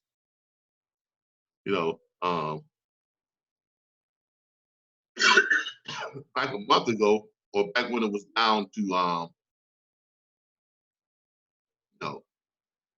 $4,000, $3,000. Mm-hmm. You know what I'm saying? My $99 would have bought me a lot more. $1,000 would have bought me a lot more.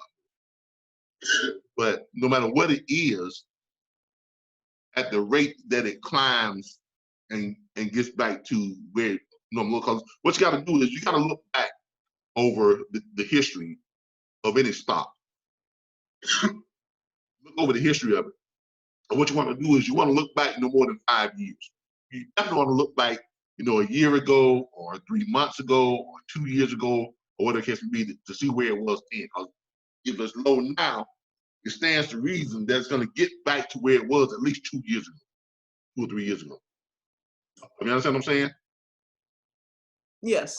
The history of stocks is, generally the market, it does this, does this. But if you look at the market overall, it steadily dips down, but it's steadily been going up. Take some dips, and maybe take some plummets, but then it always goes back up to where it was before and goes up and just continue rising. That's why wealthy people continue to become more and more wealthy. You understand what I'm saying? That's Yes. why the greatest wealth is always created in stocks, in shares. Okay, because from the time of its inception, it's always been doing this. But as you see, it's a steady incline up, right? And that's because things go up in value.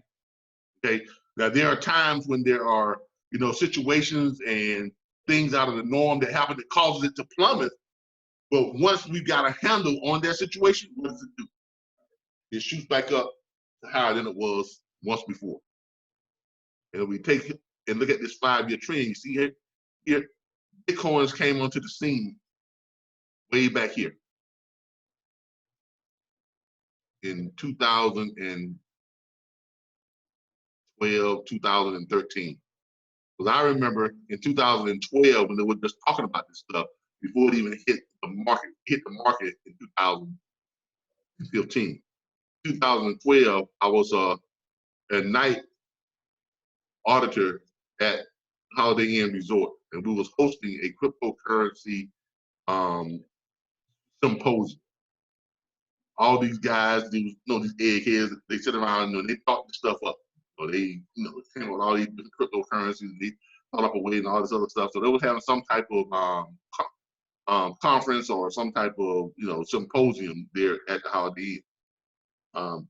And one of the guys came downstairs and he was explaining to me what Bitcoin was, and he made me an offer. He said, "Yeah," he said, "if you want to buy some, I can sell you, about 12 of them for about $72." Yeah, yeah, I missed out big time. But he said, "I can sell you about 12 of them for about $72." I said, "Well, I really don't know enough about it, to put money into it." And the thing about it, I had just gotten paid because it was a Friday night. I had just gotten paid. I had about $1,200 on me.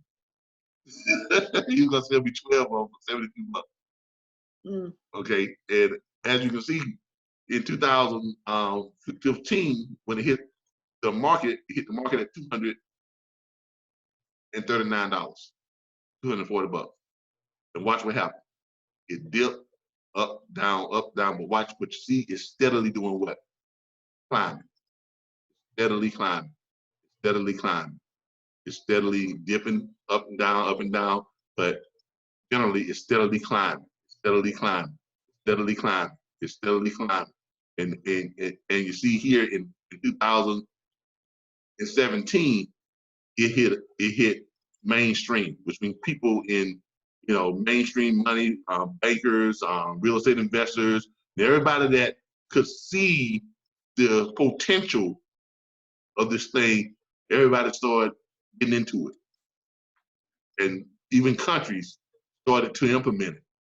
And as you can see, it took a real uptick. It just started skyrocketing in 2017. And it got all the way up to where? $19,000 for Bitcoin. And then it kind of tapered off, went down, then back up. Tapered off, went down, down, down, down. But even as it went down, it has never gone back down to where it started.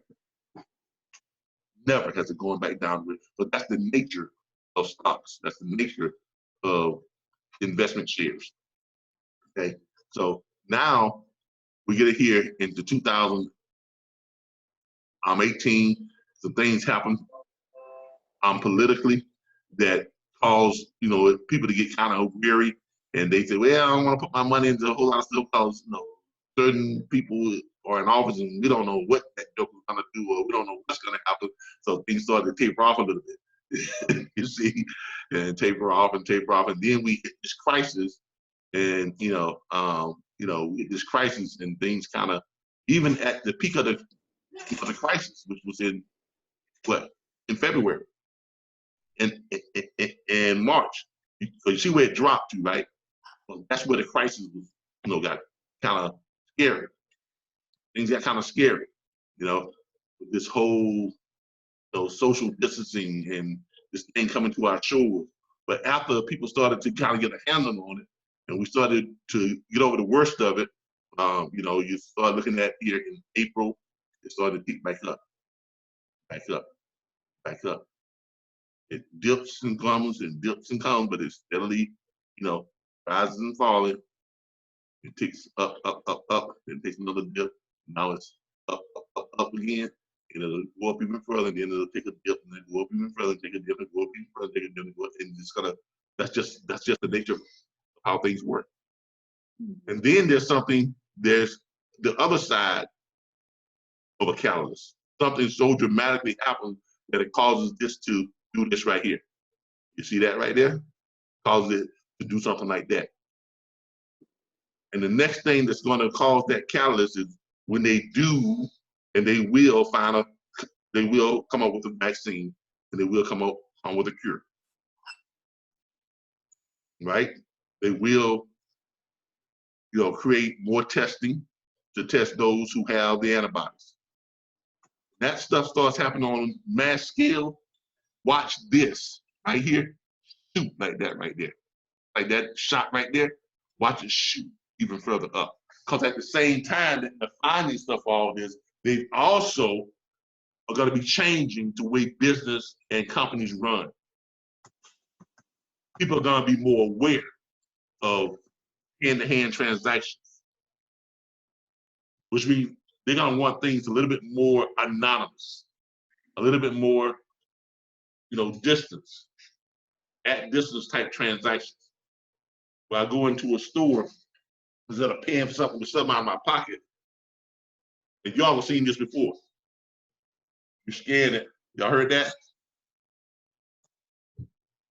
That's already possible now. You take your phone, you scan it, bing, and you pay for it. It comes right out of your account. Why? Because my Wells Fargo account is connected to my what? My smartphone.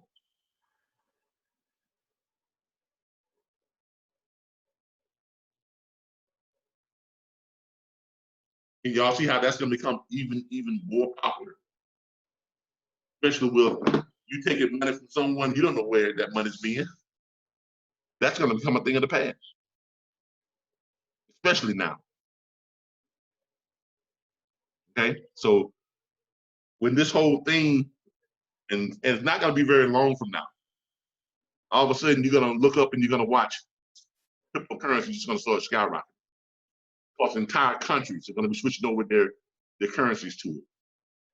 And one of the first countries that's going to do it is going to be China. And then India. And then the United States. And then the Soviet Union.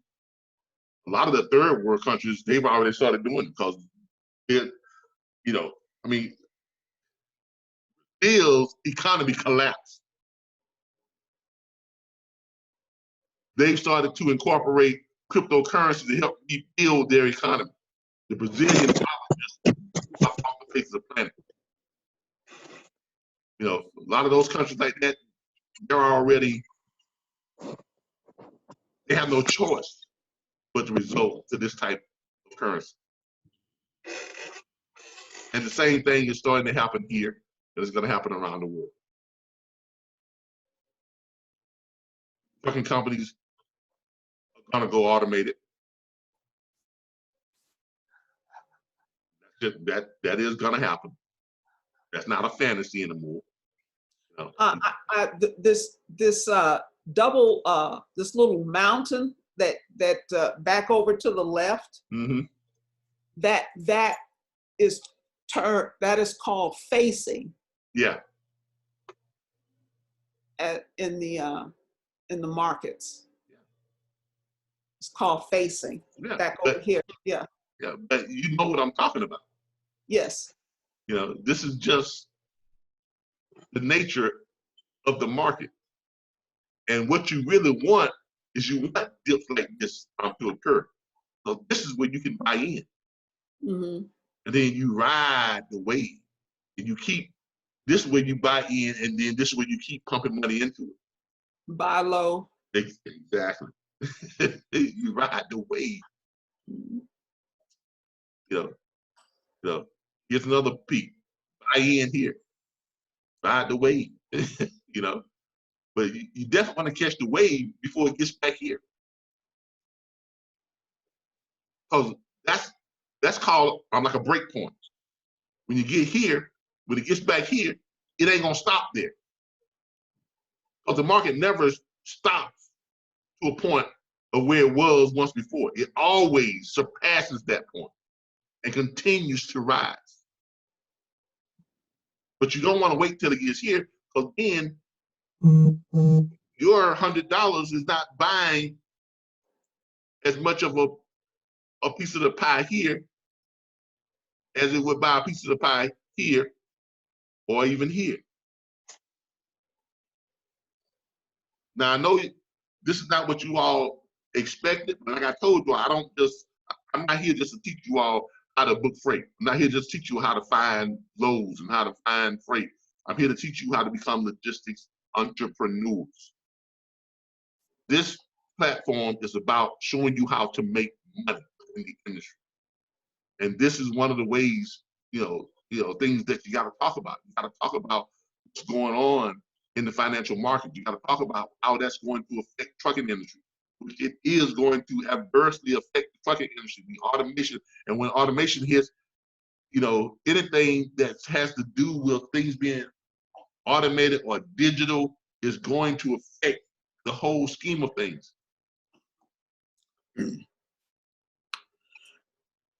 I have a question about the assurance company. I've acquired a business partner recently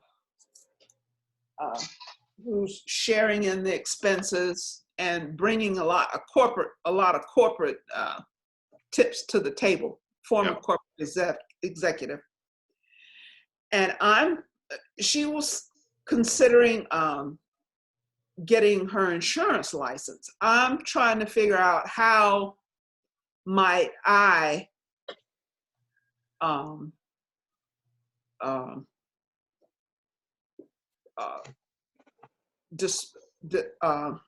divide those profits that she brings in for our company. How would as far as how you recommend? What do you mean? You mean how are you gonna? I'm not capable of being an agent myself because okay. I have a history, a record, Okay. on my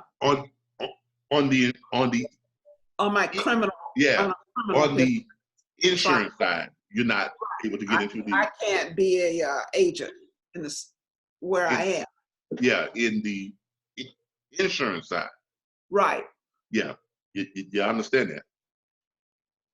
Okay, I was once a bad boy myself. I was once a bad boy myself, but fortunate enough, there's no restriction on me owning a business or starting an industry.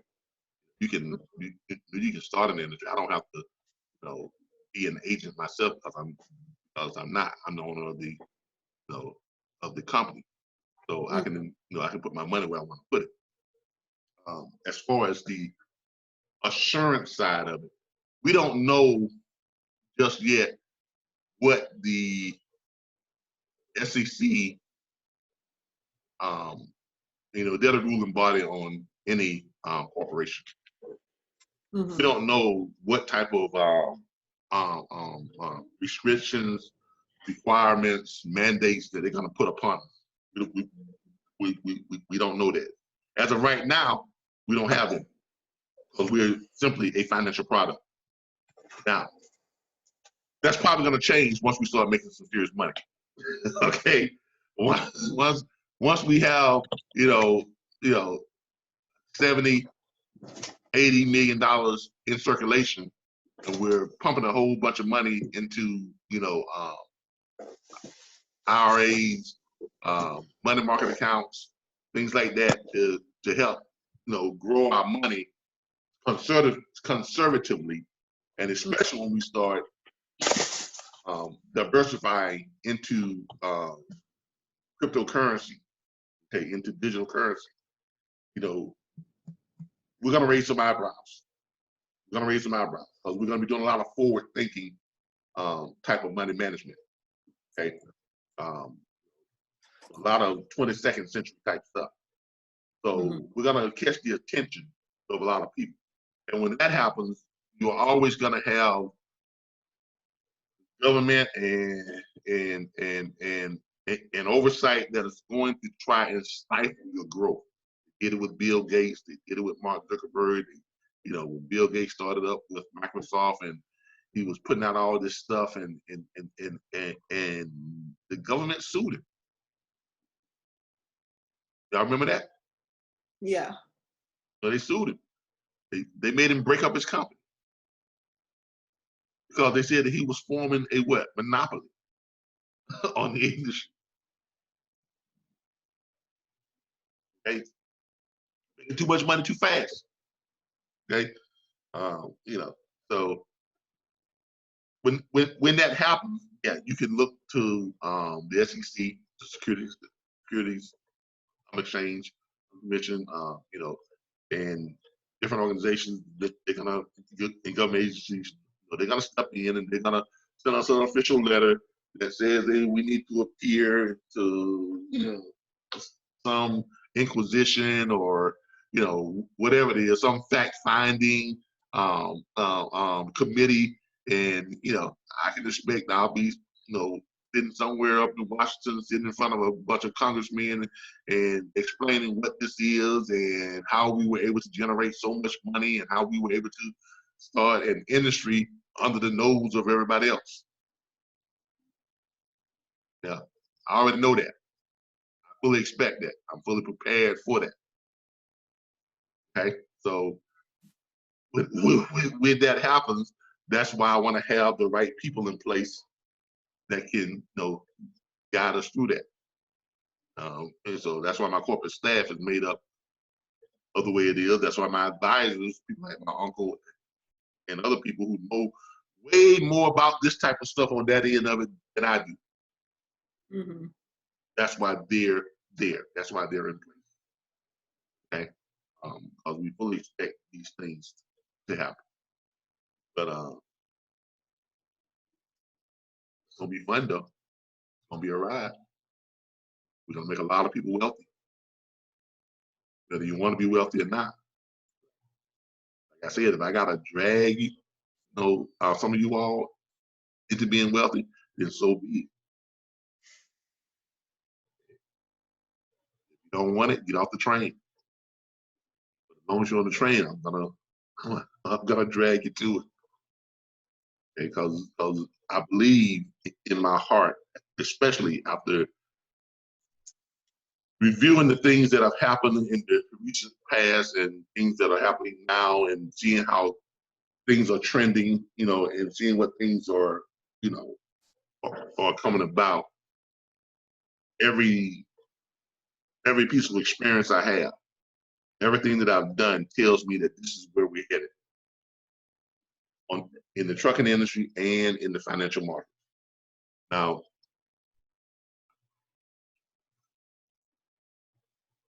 I'm gonna share a link with you all, and I want you all to go and watch this. Just watch it. Okay, there was an article that I read right here. Investor Outlook.co. Biggest transfer of wealth in U.S. history has begun. Okay, I want you all to read this. Actually, I want you all to listen to. There's a video. Right, and here it is right here. There's a video at this link, and I want you all.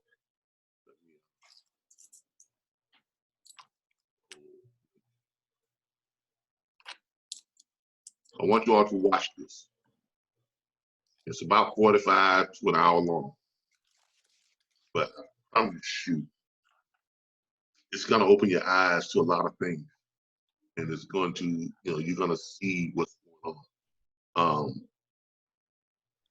The guy that is speaking, that you're gonna be listening to, he made a lot of bold predictions back in about 10, 12 years ago. He predicted a lot of things. He predicted that Amazon would become as popular as it is right now. He predicted the closing of a lot of retail stores and things of that case. He a lot of things. Actually, just about everything he predicted came to pass. Because when you're in those markets and you're seeing stuff happening, you can make predictions based on trends, market trends. My uncle does it all the time. That's how he advises his clients. That's why his company, which he helped start, is so successful. Do a lot of you know about AXA? Who? I didn't catch that. AXA, investment management and retirement planning. No, haven't Okay. heard of them. They're a very large, very competitive firm. They deal with a lot of pro athletes. My uncle was a basketball player, NBA, and so he made a lot of contacts. Before he got hurt, he had an accounting degree, and in the mid '70s, he played with the Milwaukee Bucks back in 75, 76, somewhere around there. Played a couple of years and he got hurt. It was Johnny James Joe. Some of you may remember, you older cats. It was Johnny James Joe. 3 first names. He was pretty good. He and I look a lot alike, about the same height. 6'4". He was a 6'4" guard. Back then, that's big for a point guard. So he was considered a big guard back then. In the mid '70s, 6'4" guard, that was big. So, not like he is now, 6'7", 6'9", 6'8". Those are point guards now. But back then, 6'4" was a pretty big point guard. But the name of the firm that he is VP of is AXA. And this is him right here. I'm a planning specialist. That's him. Okay. His offices in New Orleans, Dallas, and Houston. Kind of joined, they joined AXA Advisors in 1996. He was appointed as a divisional vice president in the New Orleans, Louisiana office in 2000. He is a retirement planning specialist that is dedicated to helping individuals and build their financial future. He routinely conducts retirement distribution seminars. He is an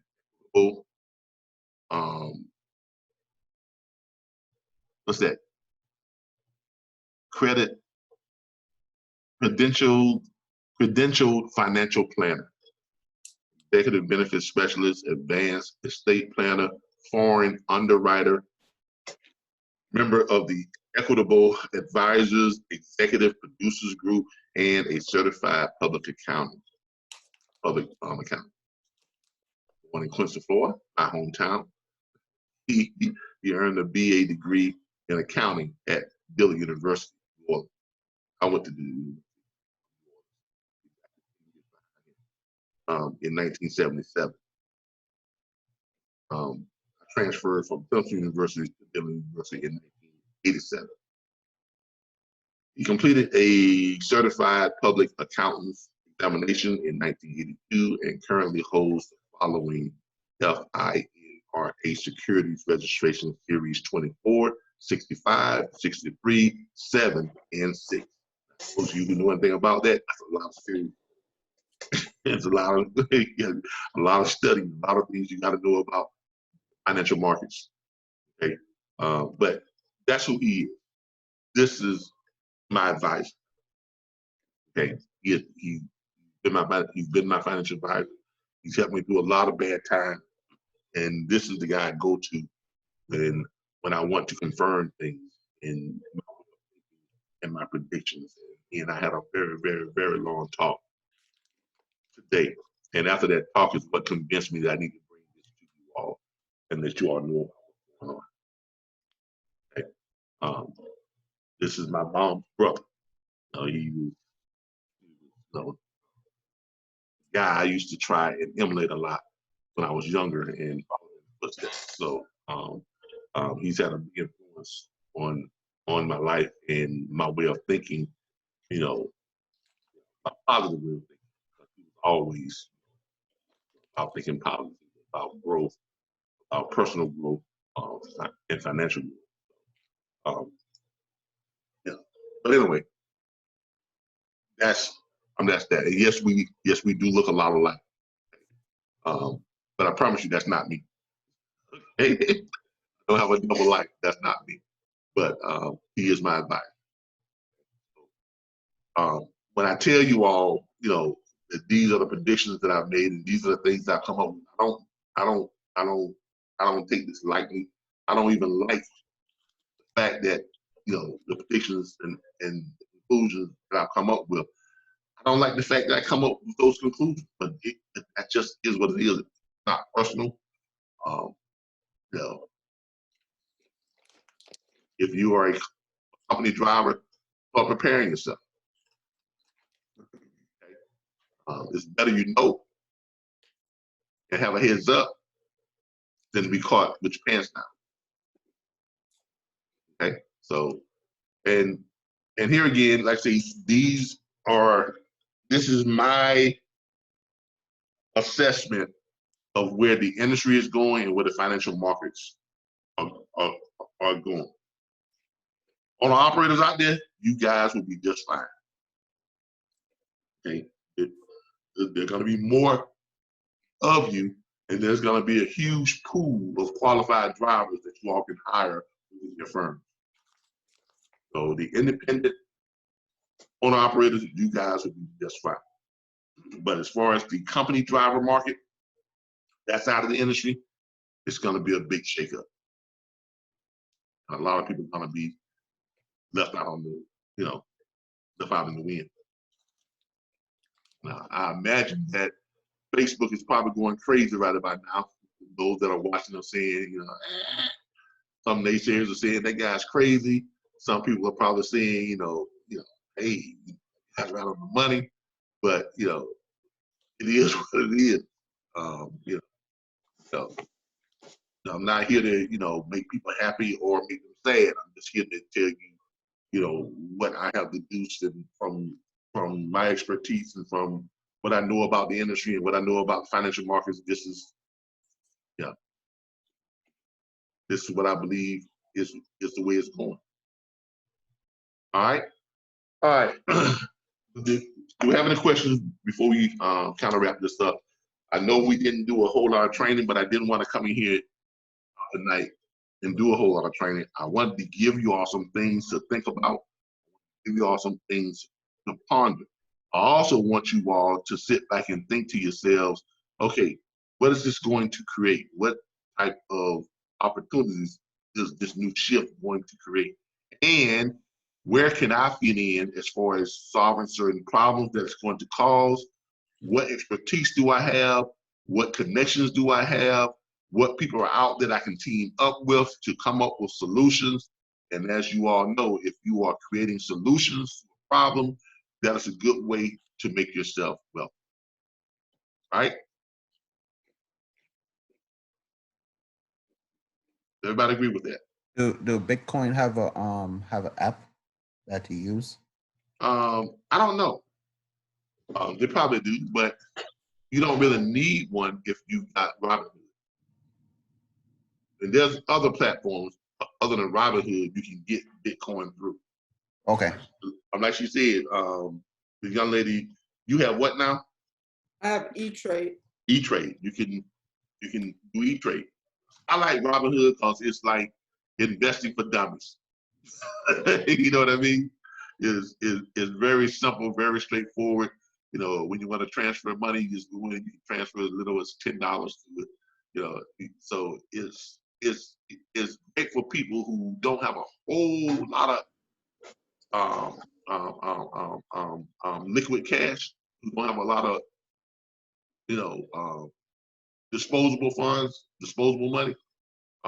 So it's a great way to, you know, get involved with the market and not get overwhelmed. Was I making sense when I said that? Does that make sense? Yeah. And there are plenty of other apps out there that you can use, but I like, you know, Robinhood, and I like Acorn. They both do kind of different things. Acorn is kind of like the automated thing, where you tell them you want to do conservative, moderate conservative, you want to do, you want to take some high risk, whatever. Then they what they do is they build a profile based on your age, based on your yearly earnings, based on how much your net worth and all that type of stuff. And then Acorn would basically put you on kind of like a doctor's, you know, diagnosis, prescription regimen. They'll make up a investment. They'll do an investment portfolio for you based on, you know, your contributing factors, right? Then they'll tell you can automatically put in, you know, where you have $25 that will come out of your bank account every day or every week or every month. Or you can up that, you know, whenever you want to change it. You can make it $50 a week. You can make it, you know, $75 a day. You can make it $200 a month. You can make it $10 a month. Make it $10. Make it $2 a day, whatever the case may be. And also with Acorn, every time you use your card, you have connected with the Acorn account. Every time you purchase something, say you purchase something and it's $1.50. Acorn will add another, they will round it up to the next dollar. You understand what I'm saying? Yeah, that's what I did. I have both my Yeah. business, my personal card. So exactly. So then they'll add another 50 cents to that purchase, and your purchase will become $2, but the percent of it will go where? Towards your investment that Acorn has put together for you. So it kind of creates kind of like a market trade for you. You know, that's what Acorn does. Now, Robinhood gives you a little bit more control. That's what I like about Robinhood. It gives you more control. Actually can transfer money yourself. How much you want, how little you want. And then you can determine how much of that you want to invest in whatever you want to invest. You can do your own research on what's called a market watch. You can kind of watch the markets and see what's doing what. Or you can go in and you can just look for certain, you know, stocks yourself. If you want to look up who has something that they want to check and see how it's doing.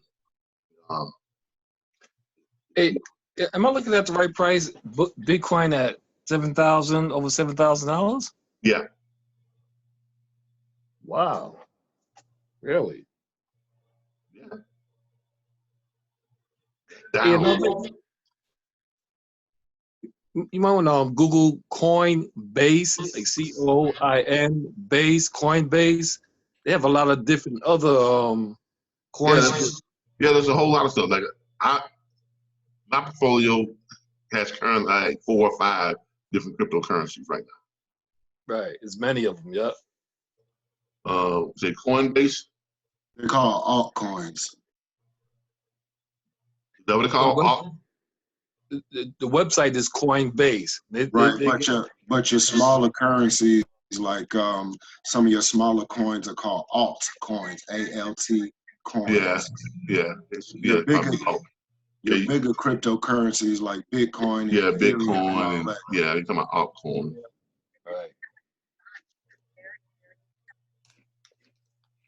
There you go, right here, altcoin. These are the small ones.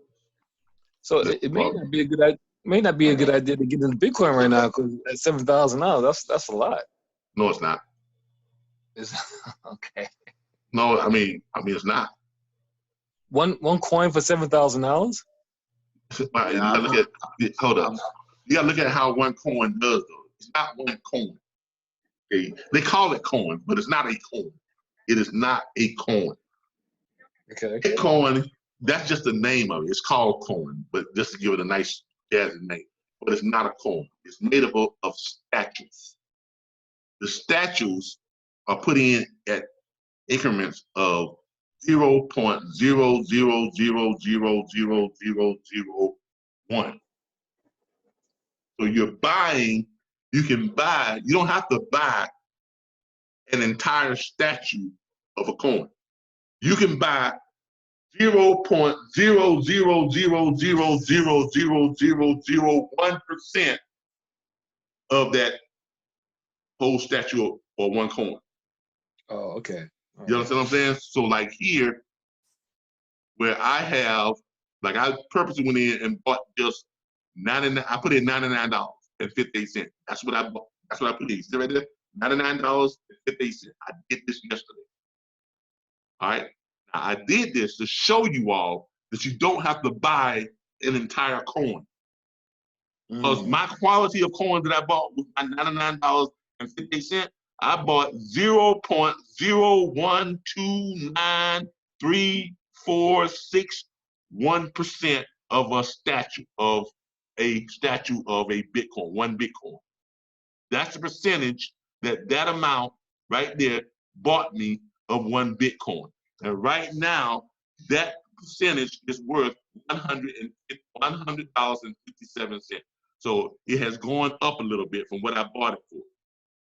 Now, as you can see, just 2 years ago in December of 2017, Bitcoin was traded at $19,260.50 for one Bitcoin, the collective of all the statues that make up one Bitcoin. So when you say $7,000 a lot, I say $7,000 is a bargain to buy in it. Because at one time, it dropped down to here, $3,199. But that was when? December 2018. What happened in 2018, everybody? What happened in 2018? It started falling. Was that the recession? No, what happened in 2018? New president took office, right? Right? Okay. The administration changed, right? A total shift in policy change, right? We had our first president who had no political experience. So the markets reacted badly. There's a reason why the markets reacted badly. Because they was unsure of what this guy was going to do or who his staff was going to be. What's he going to do to the market? Because, you know, who's in office can have a big effect on the markets. Y'all understand what I'm saying? So as they tried to figure out what was going on with this guy, right, with the new administration and the new political wheels of things, you know, once they kind of got a handle on, okay, well, he likes this, he likes that, he don't like this, you know, what did the market start to do? Start to rebound, which is what markets always do. You know, up and down, but they gradually go up. Then we hit what? in February of 2020, we hit what? As the market was kind of rebounded, all of a sudden, we hit what? Coronavirus hit the United States. And it was much worse than people thought it was going to be. Markets took a plunge. Markets kept plunging. Market plunged down to $5,346.48 what the Bitcoin was. And now that we're starting to see a little bit of a turnaround, we're starting to talk about vaccines, we're starting to talk about people having some type of immunity, get the antidotes from their blood, and you can treat other people. The market's starting to rebound. And you can rest assured when they do, and they will find they will create a vaccine. They will come up with some type of cure, some type of treatment. And when that happens, you can watch the market soar. It's gonna soar higher than it was right here. I am predicting, and a lot of other analysts are predicting, that this will go up to almost 200% what it was in 2017, just 2 years ago. Because if you look at the market, if you look at the stream of any stock, it starts out way over here. This is where Bitcoin started out, $239. It's never going back to that. Stock doesn't do that unless it's just failing, about to go out of business. So Bitcoin is never going back to $239. How do we know this? Because from 2015, when it hit the open markets, 2012 is when it started. I had an opportunity to buy 12 Bitcoins for $72 in 2012. But I didn't know enough about it. It was brand new at the time. So I passed up on it. Kick myself now every time I think about it, because it's never going back there. As you can see, as it went along, in July, in August, it dips and falls, but it's always steady rising. In December of 2016, January of 2016, February, March, July, September, October, December, March of 2017, May, July of 2017, right? This is right here in 2017 is when the market started to turn around, because our current president at that time, everything that he had put into place has started to turn the country's economy, and we was coming out of a very bad time for the administration before him. Y'all remember when we had foreclosures all over the place, and automotive companies were going out of business, banks were closing. Yeah, y'all do remember those days, right? Some people tend to want to forget those days and think that didn't happen. Y'all remember those days? That was back here in when? 2008. Yeah, exactly. 2008, 2009, 2010, 2011, 2012, right? And even in 2013, 14, 15, 2016. What happened in 2016, everybody? New president took place, got into office. Exactly. Second term, right? Yeah. Right? So in the first term, he started improving things, put things in place. Because before that, things were bad. Really bad. In 2000, what? 2010, 2011, 2009, 2008, foreclosures. People killing themselves because they losing their homes. People jumping off buildings, all kinds of stuff, foreclosures. Highest it's ever been in the history of the United States. We was almost on the verge of another depression. But people forget that. They forget that things started to turn around after 2016. I'm sorry, after 2012, when we, elected a new administration, came into office, forward-thinking administration, doing things, going against the grain. Things started to get better. Started to come out of that recession. Saved the auto industry. Banks started to get bailed out. We helped banks get back on track. The housing market started to come back. And he started to soar and soar and soar, and bam, in 2017, that's where we were.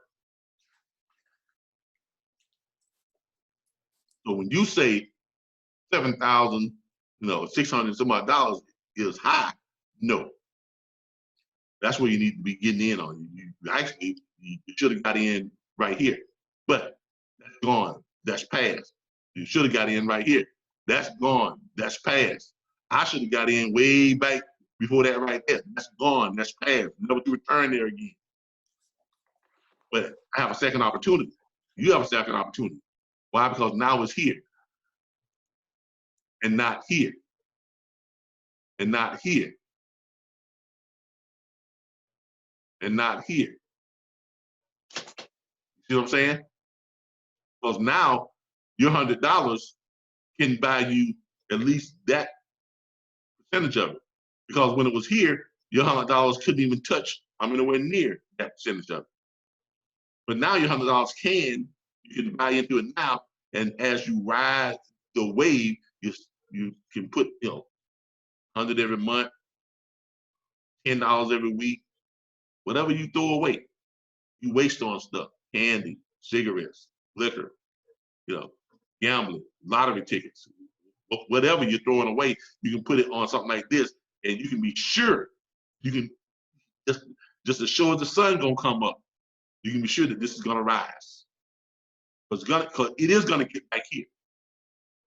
And it is going to surpass that, because that is the nature of stocks.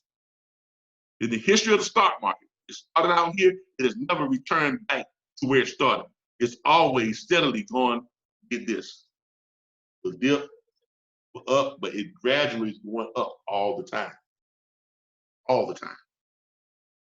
So the best thing that can happen to the market is that it hits a dip, a plummet, and you get in when it just about to bottom out, and that's when you buy. You ride it all the way up.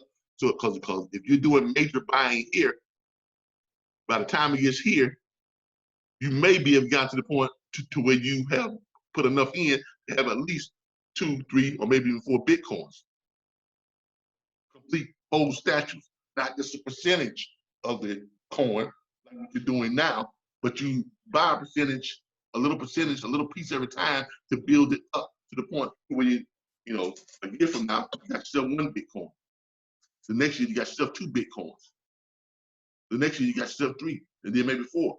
So by the time you hit that point to what we're talking about, when it shoots through the roof, when they find a cure for this thing, when they find a vaccine for this thing, when they do all of that, and the markets starts to rebound because they're feeling more confident now, and it shoots up, it's gonna shoot up. A lot of experts say it's gonna shoot up almost 200% above that mark. When that happens, 1 Bitcoin will be worth almost $220,000.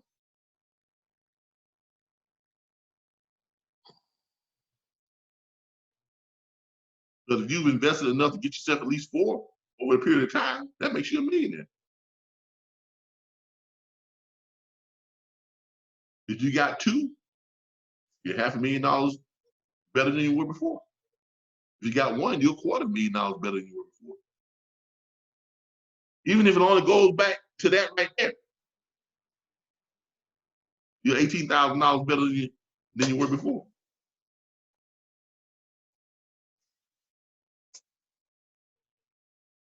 This is how real wealth is built. Okay, this is, but the winds are changing. Stuff that you would normally, consider, great investments is no longer the case. Stores and stuff you got to walk into, that's becoming a thing of the past. Everything is going digital. Everything is going automated. Everything is going driverless. I mean, y'all know what's coming. A lot of you want to deny it and want to pray and hope it don't come, but it's coming. You can't run from it. You can't hide from it. It's coming. Question, Calvin. Mm-hmm. For Robinhood, let's say I put $100 in today. Do I have to keep putting money in like every week, or No, I can put money in there whenever I want? No. That's what I like about Robinhood. It gives you total control. You put what you want to put in. Okay. If you want to put $100 in today, fine. Mm-hmm. If you want to wait 6 months from now and put $10 in, that's fine. And Okay. even when you put your $100 in, you can always draw it back out if you want to. Okay. Because at Oh, any it's not like time, yeah, like 'cause, Acorn. yeah, you have total control. And at any time, you can go in here and sell. I'm in one of these. I just dumped my GM stock. I sold all my GM stock and reinvested it into cryptocurrency. I dumped, what you call the stock? Believe it or not, I dumped my Walmart stock.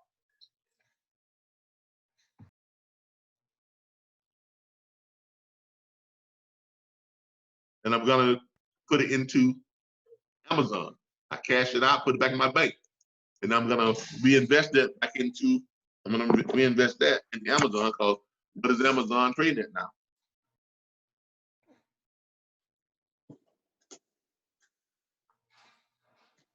That's what Amazon is trading now. It's down from where it was, a year ago. Actually, it's up from where it was a year ago. Remember I told you how Amazon is doing extremely well, because all this other stuff is, what you call it? Now, what I should have did was jump into it right here at about March, just last month. I should have jumped into Amazon right there. It was down to $1,600. Now it's starting to do what? Back up. You look at it over the last 5 years. Remember I told you how stocks continually go up. They take a dip or two here and there, but it continually rises up. This is the perfect trend of how stock is. See here, it started. Amazon started out here in 2015, when everybody thought it was just a fad.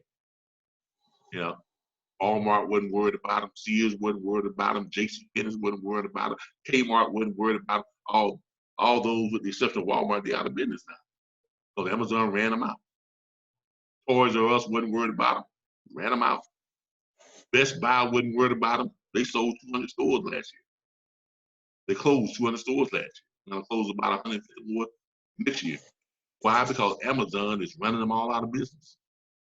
Why? Because Amazon is digitized. You don't have to walk into it. You sit at your computer and you can order online and transfer money, what? Digitally. And look at how it just dipped and rise and steadily went up and steadily went up and steadily went up and steadily went up.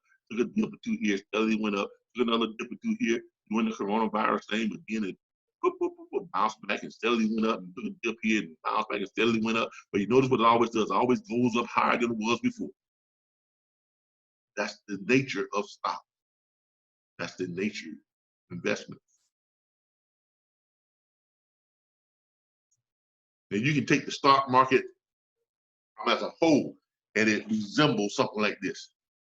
Starts out here, but it has never returned back to where it was. It's always going up higher and higher and higher and higher. It will take a dip or two, or a fall or two, or a tumble or two, but it will steadily continue to rise.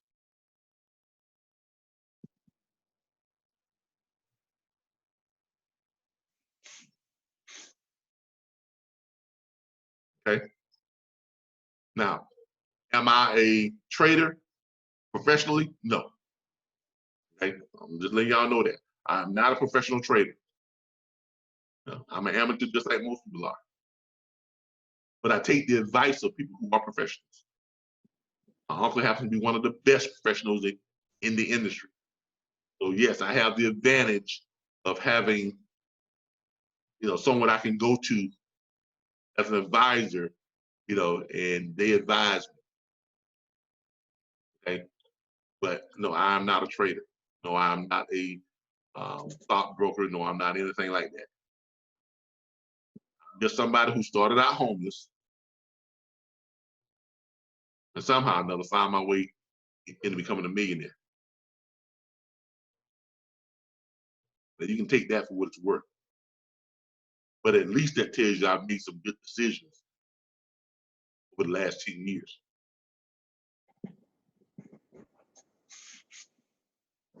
Now, whether you want to listen to me or not, whether you want to take my advice or not, but one thing you can't do, you can't argue with my success.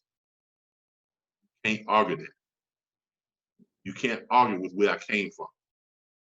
You can't argue the decisions that I've made since that time. You can't argue that. I don't care what you say or what you do, how you cut it. You can't argue that. That's irrefutable. It is what it is. It's not bragging, it's not boastering. That's just stating the fact.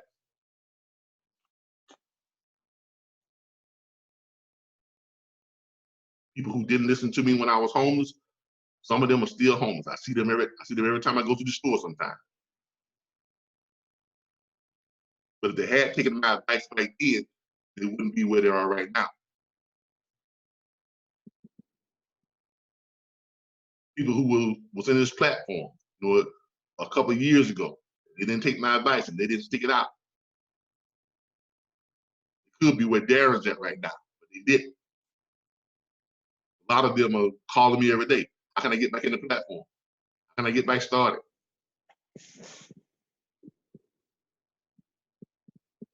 Look, I don't just talk, I show you all by example, okay? I'm not just here showing you all this, okay? I'm not making it in a real money from you all doing this, no. I make my money from me putting my money into wherever I want to put it and invest in what I want to invest in. Now, you can look at my track record, you can look at where I came from, you can look at where I am now. You can either emulate that or you can sit back and laugh at that. Whatever you want to do, but guess what it ain't gonna do? It ain't gonna slow my road.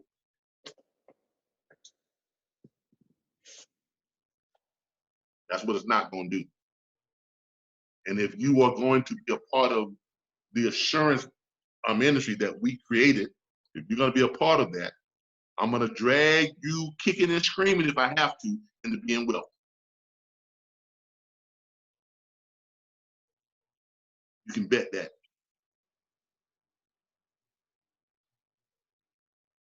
That's just how it is. Well, I'm ready to be dragged, so I'm good. Okay. I mean, that's just how it is. Darren calls me 3 times a day sometimes. and have I ever led you wrong, Darren? No, you haven't. Hey, so I mean, it is what it is, y'all. That's all I can tell you. It is what it is. Okay. I base my predictions and I base my analysis on real world things. I don't base them on 5G scrambling people's brain. I don't base it on the government cooking up coronavirus to cut the population. I don't base it on none of that. That's not what I do.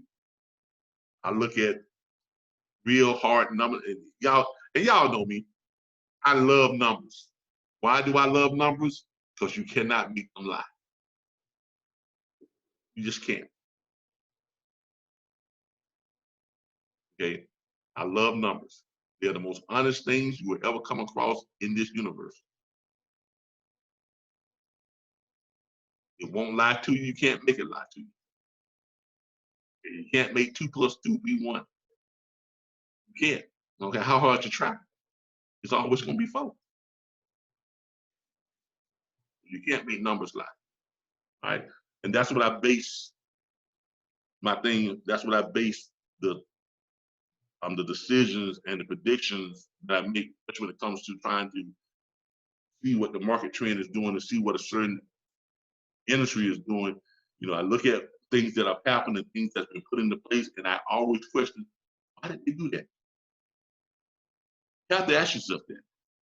Why would trucking companies and shippers pump hundreds of millions of dollars into experimental type trucks and software and put them out on the road? Why would the congressmen and senators in the states that these things got to travel through, why would they approve that? If you're not asking yourself that question, really? You're not trying to see what's going on. You're just one of those people that want to bury your head in the sand and say, oh, I'm a better driver than a computer. Well, that's never going to happen. There's always going to be somebody behind the wheel of a truck. Keep thinking that. Keep thinking that. They're not testing those trucks just for the sake of testing them. They're not making a movie. They're not writing a book.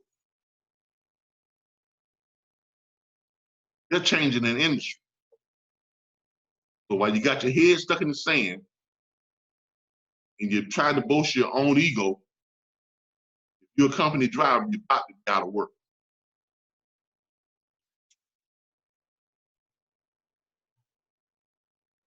I'm not saying that to be mean. I'm not saying that to make you feel bad. I'm not even saying that to even scare you or frighten you. I'm telling you that because it's business. And business is never personal. All right, y'all. With that, we're gonna call it. I will see y'all back here tomorrow. Have your questions ready. I'm sure y'all got a lot of them. Write them down. Be ready to answer them as best I can. If I don't know the answer, we'll try our best to find it. All right. Y'all have a good night. I appreciate each and every last one of you all. For those of you who are tuning in on Facebook, thank y'all for joining us. And y'all remember what I said. Go back and watch this and play it over in your minds. But by all means, go and look at that video on that link I just gave you all. I guarantee after you watch that entire video there, after you watch that entire here, after you watch that in the video on this topic right here, the biggest transfer of wealth in the U.S. history has begun. You're gonna be on the upswing side of it, or you're gonna be on the side that's gonna leave you broken penniless. Okay? I know where I plan to be. I know where y'all plan to be. And let's remember,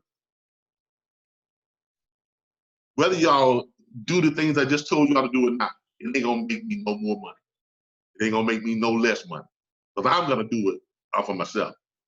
Okay? I'm telling you all because I want you all to be on the right side of things. I really, God knows I do. God knows I do. Okay? I don't make money from you all making money. That's not how I make my money. I make my money from me making money. And I make money by giving you all the right advice. But whatever money you make, that's yours. You all know that. I don't share any of your revenue. I don't take any of your money. Anything you do outside of companies that I have, now if you're doing the assurance thing, of course, yes, we're all gonna make money. But as far as anything else, any advice I give y'all on this or stocks or the industry or whatever the case may be, I do it for the pure reason that I want you all to be successful. That's it. I don't have an ulterior motive. Okay, I'm not tied to Bitcoin. With you buying Bitcoin anymore than I am with you buying land in your backyard. So y'all can take the advice, take it just for what it is. You can continue to sit there and bury your head in the sand. All right, y'all. Y'all have a good night. Thanks, everybody. I appreciate y'all. Good night. All right, thanks, Calvin. Yeah, good night, Calvin. Good night, everybody.